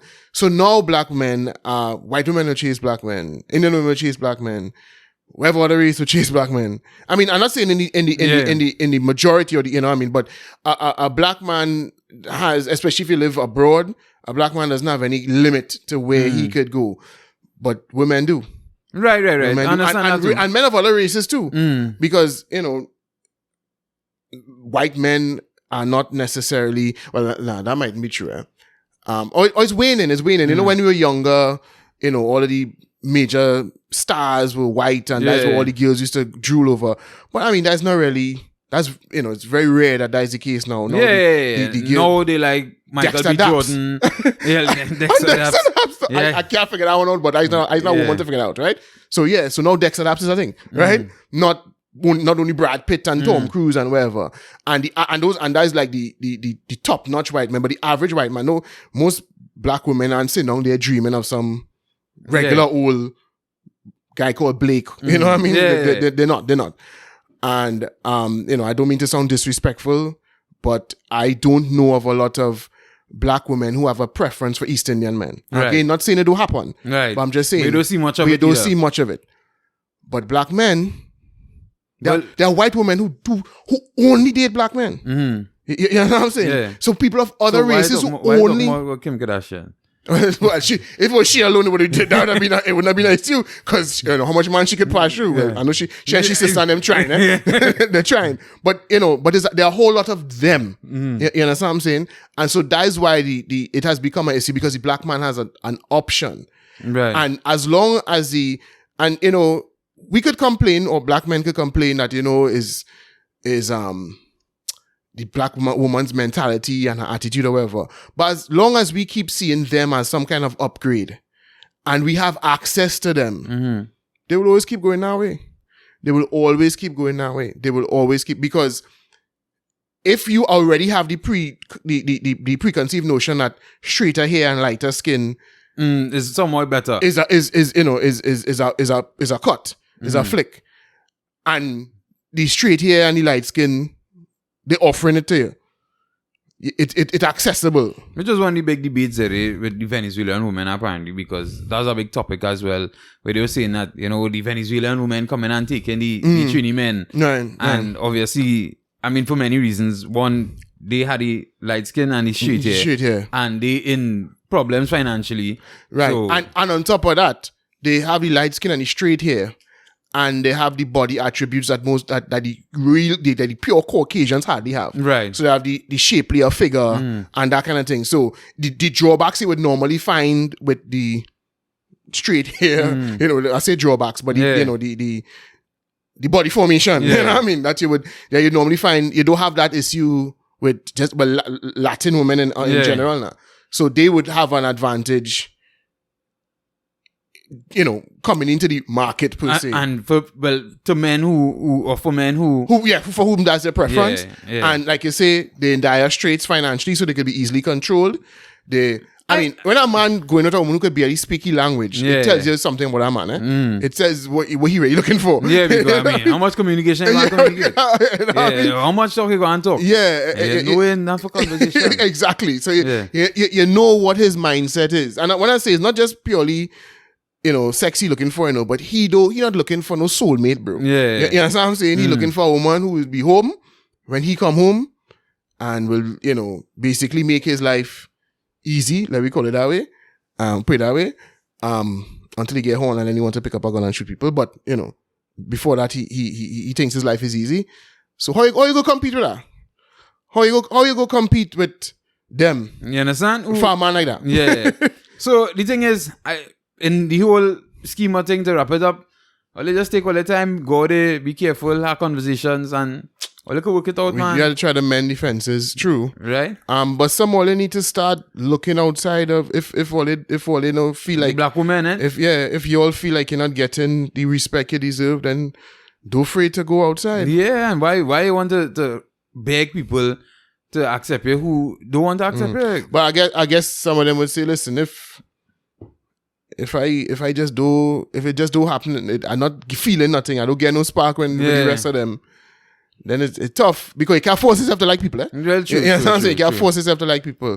So that's it. That way polygamy will come in. If you're a little cutish and you're darky and you're having problems, I'll talk to my wife, we go see. Right? 3 salaries better than 2. You're on the street. Well, I mean, better than 1.5. Yeah, boy. So as we talking about salaries and we talking about money and cost of living and thing, you see the drama that is expected to to happen just now. Well, first of all, I hear people keep talking about the possibility of increase in gas prices. Yeah. I don't know where they get the data from or how they come up with that. I mean, there are some things that came out, we call it extrapolations of. I think can't remember didn't say something about he didn't say something that alluded to that? Yeah, well, it did not. Basically, you're saying we're looking at this. We're looking at the subsidies and we're looking at it. Right? I personally think he put that out there just to see how people react, to know if they were right. At the end of the month. If they're right in the streets. If they're ready to ride yet now, Right? This could be about 5 times now. Right? So I think he just put it out to see, hey, let me see how bad they're going. And right now, they ain't really seeming they're going too bad, to be honest. I mean, right? For that kind of conversation. So I think he put it out to see how you react. We have governments now that rule by social media or make decisions by social media. And it seemed like they might be able to do it again. I guess this might be the only time to do it, if you need to do it. I think anything else might be too close to the election. Yeah, might be. Just, but I think in the midst of the scrap iron dealers, the public servants, and the general rise in prices, I think they could probably that might be a misstep, eh? I think you should, if you wanted to do it, the best time to do it would have been at a point in time when the economy is, when the cost of living issues are being addressed. Right. No, the thing is, but here what I think might be happening as well, because once things start picking up on the oil and gas front in terms of production and access to oil and gas globally, I think the money we're making now and how we benefiting and winning now, I think that could shut off real quick now. Well, yeah, not just that. If the war in Ukraine was to end tomorrow, right. That would be an issue. And they're acknowledging that. They're saying that. Right? So I think you had to start a break from now. Eh?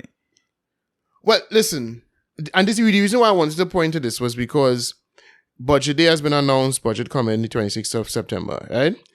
And one of the things you're already hearing the finance minister trying to spin a nice tale about how the economy is recovering. A nice rebound after the pandemic, and he'll pretend that he had something to do with that. He'll pretend that it's the PNM's sagacious stewardship that brought us to this point, and all that's bullshit. We happen to be benefiting because none of these things have anything to do with our control. Right? But there'll be a lot of positive spinning. But the fact remains that a cost of living crisis is around the corner. And that is something we need to demand that the government address, because it's one thing for the government to experience, a bloating of their revenue, a temporary bloating of their revenue, but that does not address inflation. It doesn't address fuel prices, which will also lead to inflation.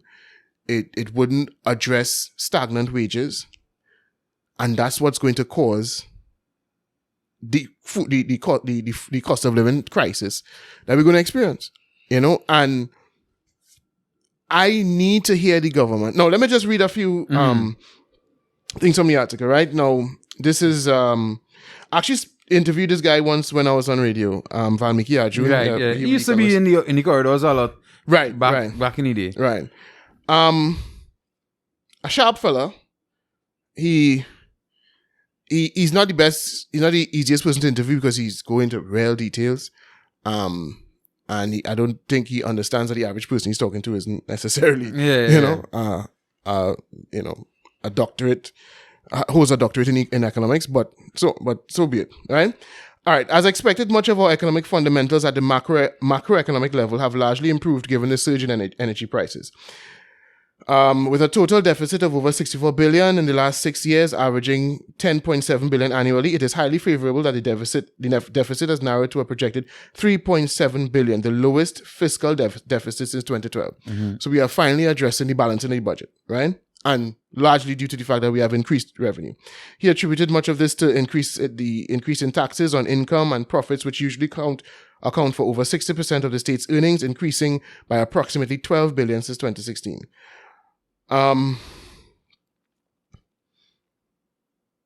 He said that.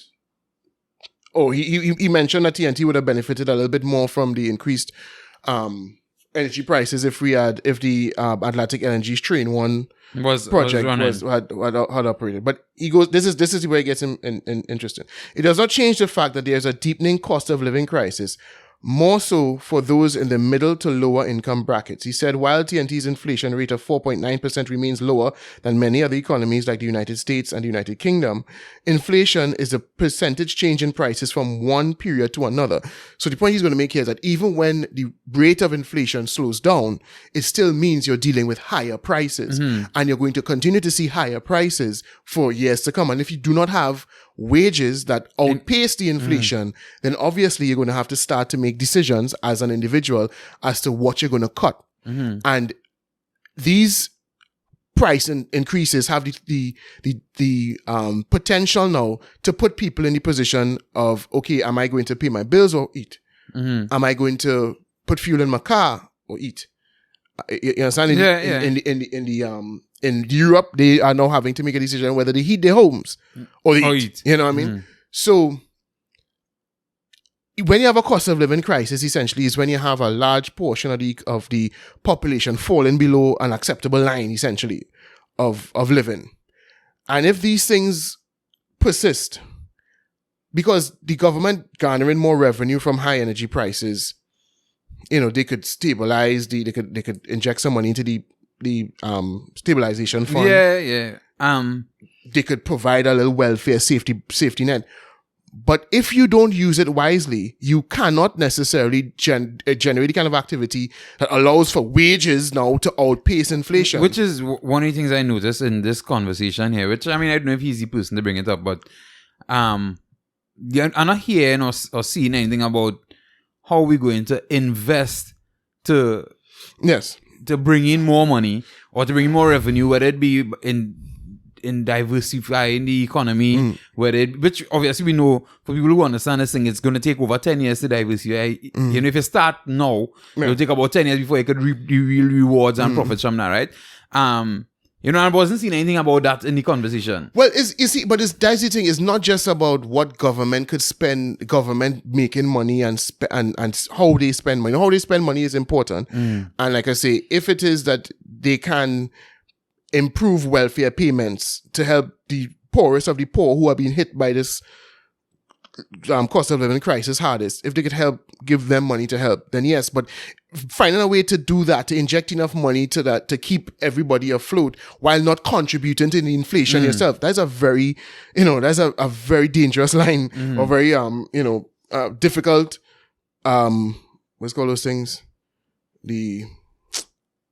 When you send a wire through across like two distant points, and you're trying to balance on the tightrope, yes. Woo, sleepy. Yeah. That's a very hard tightrope to walk. So, it's not just about what the government needs to do. Is the government needs to stimulate economic growth, and so that wages can increase, and not just public servants' wages, but private sector wages increase, so that. Because inflation is not a big deal if your money is keeping pace with inflation. But if you're an income earner, which is what most of us are, we don't own assets that appreciate when inflation. So we don't get, like, if you own property and the price of property goes up, and you benefit. You know what I mean? Yeah, if you own, that's something Andrew Tate talk about too. I tell you, man, had gems. Anyway, if you own shares in a company and the company's profits increase because prices increase, guess what? You win, right? Because you own assets, things that increase with almost always increase in value as prices raise. But if you are an income earner, if you live off of income that you earn and is basically fixed income, then inflation is eating away at your money. So what we need to do, what the government needs to do is the government, and we hope we hear something. I would hope we hear something about this in the budget, because like I say, they're gonna come ready to spin all this positive thing and try to make you believe it's because them good and die why the economy rebounding so fast and all that set of bullshit, all that mama guy, which is another problem I have with the budget presentation. It's too political. Precisely. So they're going to come with that. But what I think we should be focused on, and we should be demanding to hear from them, is how are we going to deal with the cost of living crisis? And don't just tell me you're going and raise pensions and raise and give grants, because the grants aren't going to be given to the middle class, who we're going to suffer the most. And we could see a lot of people dropping out of the middle class if this thing continues, because the middle class don't get access to nothing. Right. They earn too much money to get welfare handouts, and they don't own enough. They don't own assets like the rich to benefit from inflation. So they are the ones who are going to be hit the hardest. They are the ones who are going to have to cut back on their lifestyles. And when they do that, they then affect the same businesses, the same private sector businesses that have to find a way to pay people more. That who are employing the middle to low, lower income, low income people, exactly. Right. Because people buy less KFC, then KFC don't have enough money to pay workers and Lego workers. Yeah, people can't go buy Dito or Shoe Locker to buy clothes, then they end up under pressure. And you know them, even though the companies might be able to take the hit on top on the profits, they're not taking no hit up there. Them don't take losses, bro. Yeah, they don't care if you take a loss, but them ain't taking a loss. You know what I mean? So that is listen, I'm asking these questions. I ain't no blasted economist, right? So I can't answer them. But all I'm saying is that we I think we should demand to hear that, because what you're going to hear a lot is how boss the PNM was managing the economy to get we back. Imagine, look at what it was 2 years ago. No, and look at me wrong. Look at me wrong. If they say certain things, I might still agree to some extent, because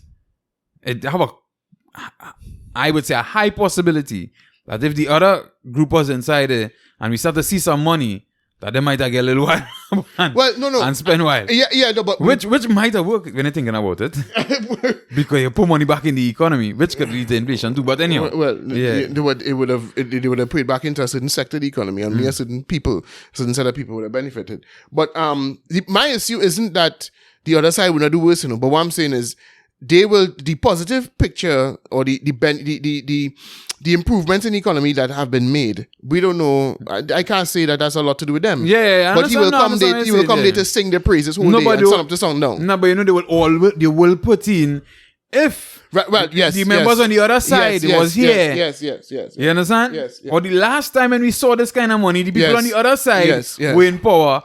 And you'll get that. Yes, that's true. But in midst of all that bacchanal, all I want to hear is how are we going to either manage these prices, interest rate hikes? What's that going to do? Again, that affects the middle class, because the middle class don't own assets. They operate on an income, and the interest rates will go up. The household debt will go up. They're paying more for the credit cards. They're paying more for all them things, right? Will that control inflation? Because is it demand driven inflation? Is it that once you deal with demand, the prices are going to go down, or is it a supply issue? Is it food supply chain issues around the world, that is shortages that is causing the inflation? Yeah. So all of these things, how are we going to control inflation, and how are you going to ensure that while inflation, because again, reining in inflation still means we're going to have high prices. It still means that we're seeing in the grocery now ain't likely to go down. You know what I mean? Because we are talking about that too, even though we have seen globally a decrease in the price and in the cost of I think like wheat and kind of things, right? Yeah. You ain't seen it here yet. Right, exactly. And more than likely we wouldn't see it. Exactly. Unless the government come in and say, hey, listen, if all you're paying less to this thing, right, all you need to sort it out. Well, I don't know how the government could do that. Yeah, I mean, the government could control NFM, but they can't control what you, a retailer, choose to sell your items at. So that is all of that is why it's important that the government outline in this budget coming here, and don't just tell me grant here and grant there and grant there. And you see, they don't talk about how much they have 1 million cars on the road. They have 1.4 million people living here, they have 1 million cars on the road, which I think that's a kind of misleading statement to make. I mean, how much of those cars actually drive on the road? Because the thing is, we don't deregister cars here. You understand what I'm saying? I mean, I'm not saying that we don't. We do, but it's not a normal practice. And it's not something that's demanded. Right. It's not that after a certain age, the vehicle must be deregistered. Or if you're just not using the vehicle anymore. And you incentivize that you're going on, you deregister the vehicle and we give you $500. If you're not using the vehicle again, you understand? You have some old derelict vehicle that just rotten out. How always dispose of those vehicles? I have no idea. You know, they are studying, because you know all these global plans to do away with combustion engines, right? And my thing is, what are we going to do with all these cars? The ones that are combustion engine now. Yeah. What are we going to do? What are we going to do to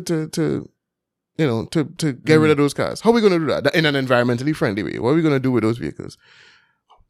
That's a lot of vehicles to get rid of. You know? Well, worldwide we're talking about. Then I think what the push should be is somebody should start making electric systems for combustion engines to do a conversion. No, but people doing that now. No, but people not doing it. I don't think they're doing it commercially. Not.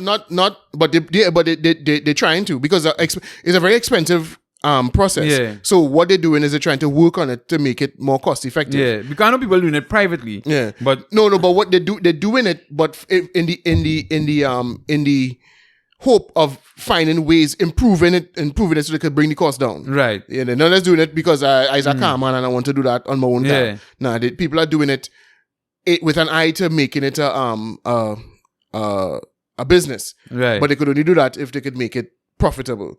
somebody was showing me the other day, a man went to replace the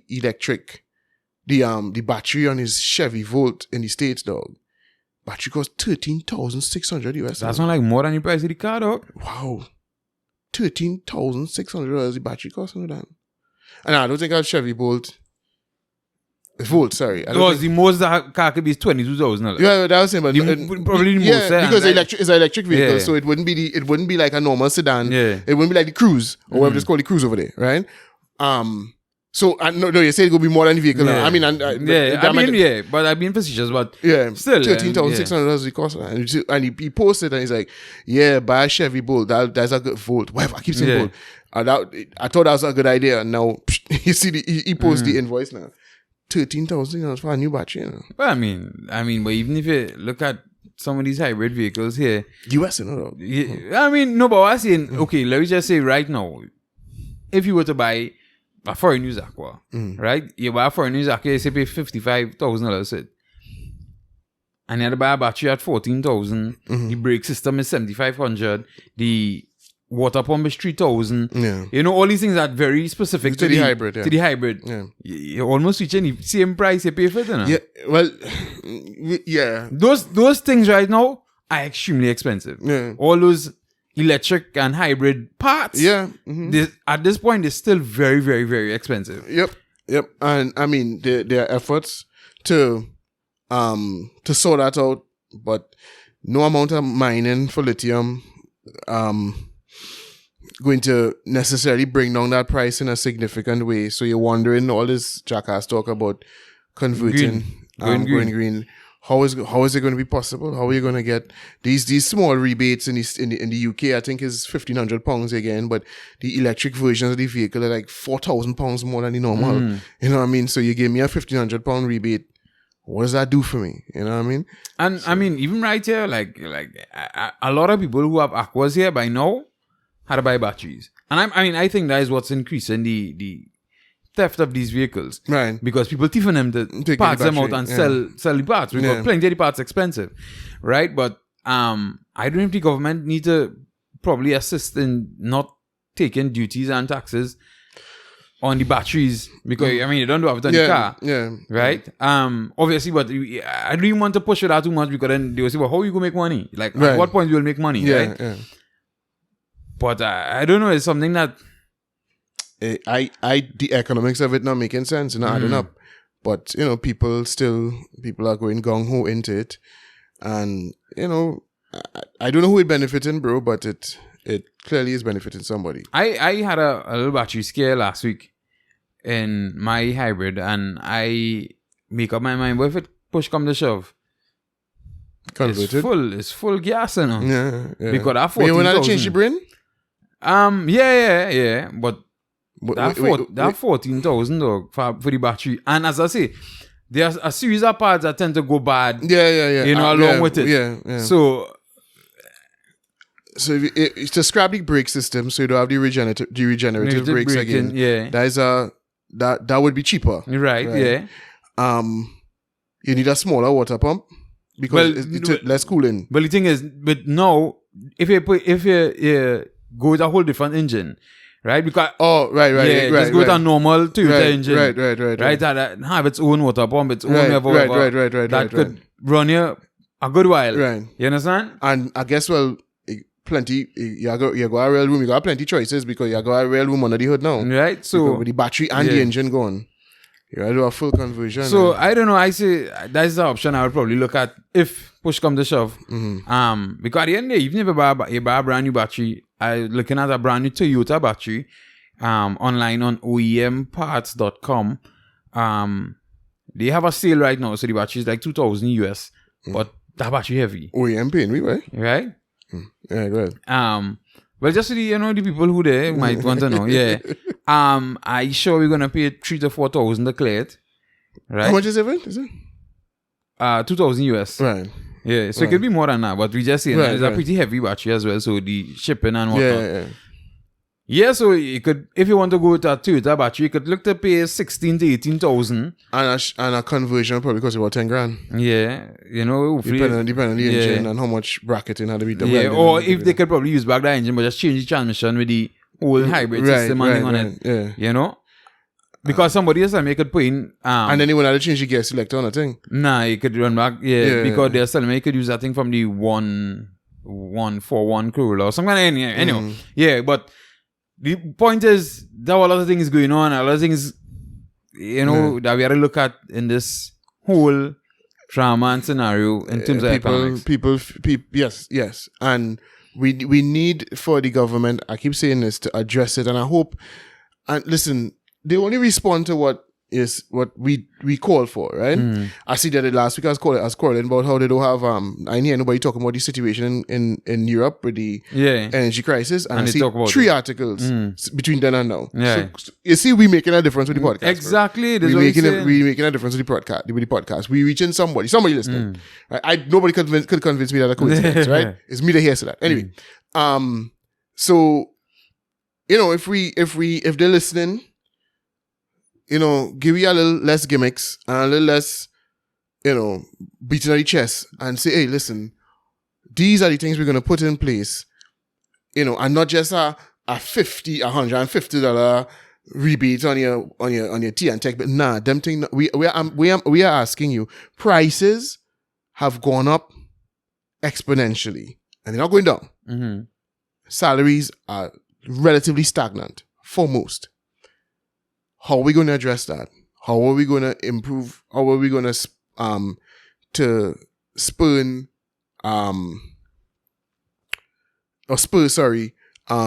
economic growth so that we could keep pace with inflation a little bit. A little bit.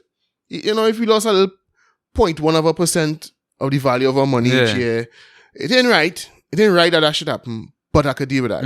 But when your money decreasing like 15% in real terms, you know what I mean, year on year, then I plain on losing back. I running backwards right now. I being real honest, dog. We really buy chicken and thing here again.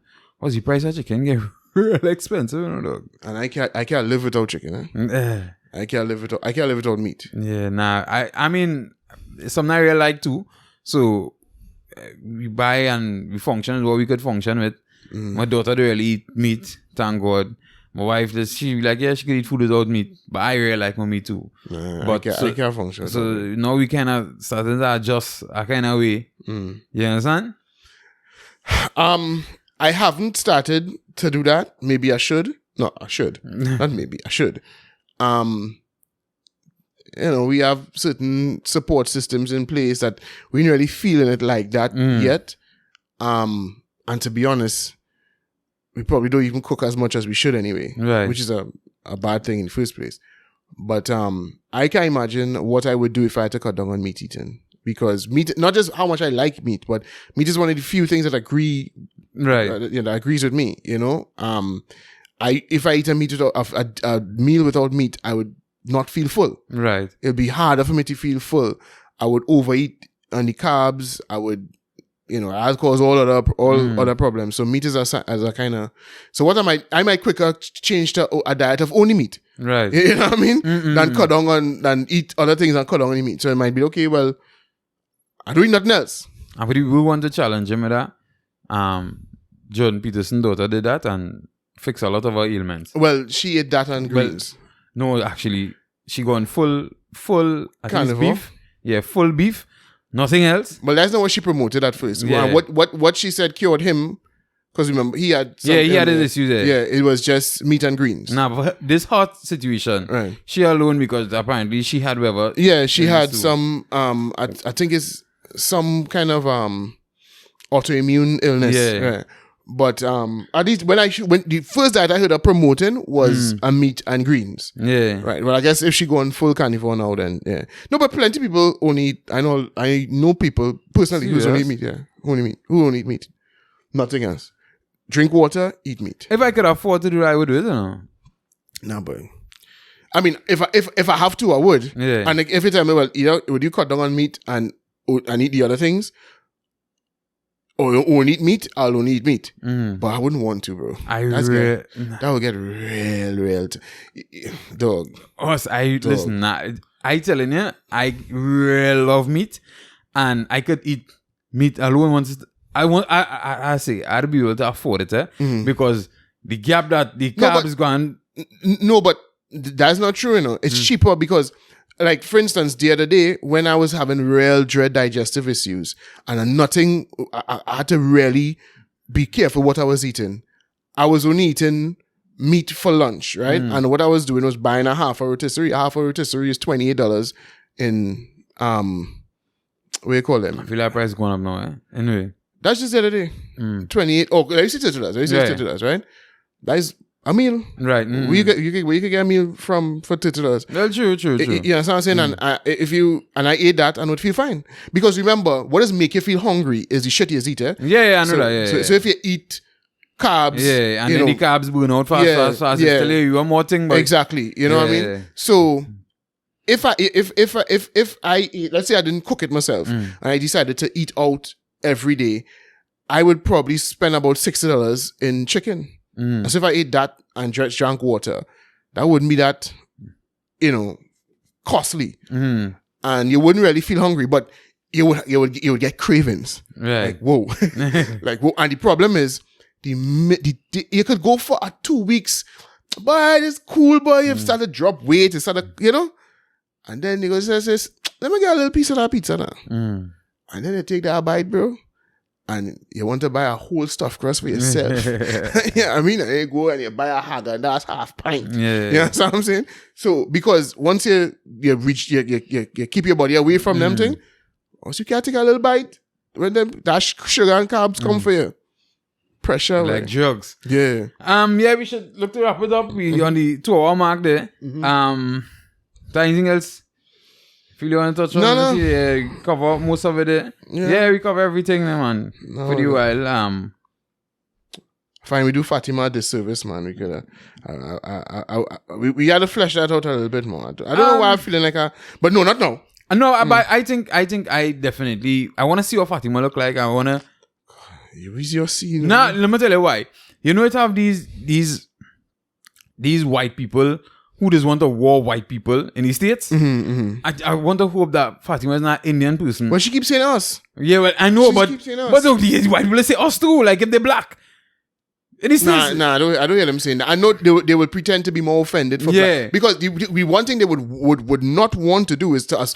It's cultural appropriate. Yeah. So they would make it clear. Well, I'm speaking for them. But they just act like if they, but they don't say us. Yeah, but she's saying us. Now I want to see. I want to see what Fatima look like. Yeah. You understand? Fatima, you have a prospective suitor here. So. Hey, no. You're Muslim, listen, right? But I want to see what she look like. I think that's important to get a little more perspective, because if she's just a dark Indian dog, or just a few shades darker than the. But you know, plenty black girls named Fatima, right? Yeah, I know. So, but I see only Muhammad Ali and all kind of thing at the end. You understand? There's a whole boxer whose name was Muhammad Ali. Yeah. A whole black boxer. Right? Whose name was Muhammad Ali. So I don't understand what you're telling me. So, but I still want to see. Or maybe she's African with an East Indian husband. Oh, that too. Yeah. I mean, so I want to see. I look for on Facebook. I'm fine. Just damn fast. Yeah, probably that. You know? How are you gonna find her? You know much people named Fatima Muhammad Ali? Well, I go in and check. I do some hunting and some digging, right? And Fatima, if you hear this girl, link up. Like, make some money couch. So don't come and tell me where issues might be. Something real you're a suspect, yeah? Come and sit on the couch. And then the next thing is, so what kind of husband you have? I don't. What do you mean? What kind of husband she have? I want to see her husband too. Because if, right, like you say she's a black girl, and she going to the Indian man. You know, is it that you couldn't find no Negro man, and so that's why you went to the Indian? Well, maybe that's the point she's trying to make, right? But this is what I said. It's tough. We wanted. You understand? And I know the man might feel thinking about he might be a second choice at this point. I don't understand why we continue to disrespect Fatima. I find she have a point. That's all I wanted to say, and I say it. So there you go. Hey, douglasization, but Say nothing, watch nothing. Everything forget. Right. Okay, we go on. Later.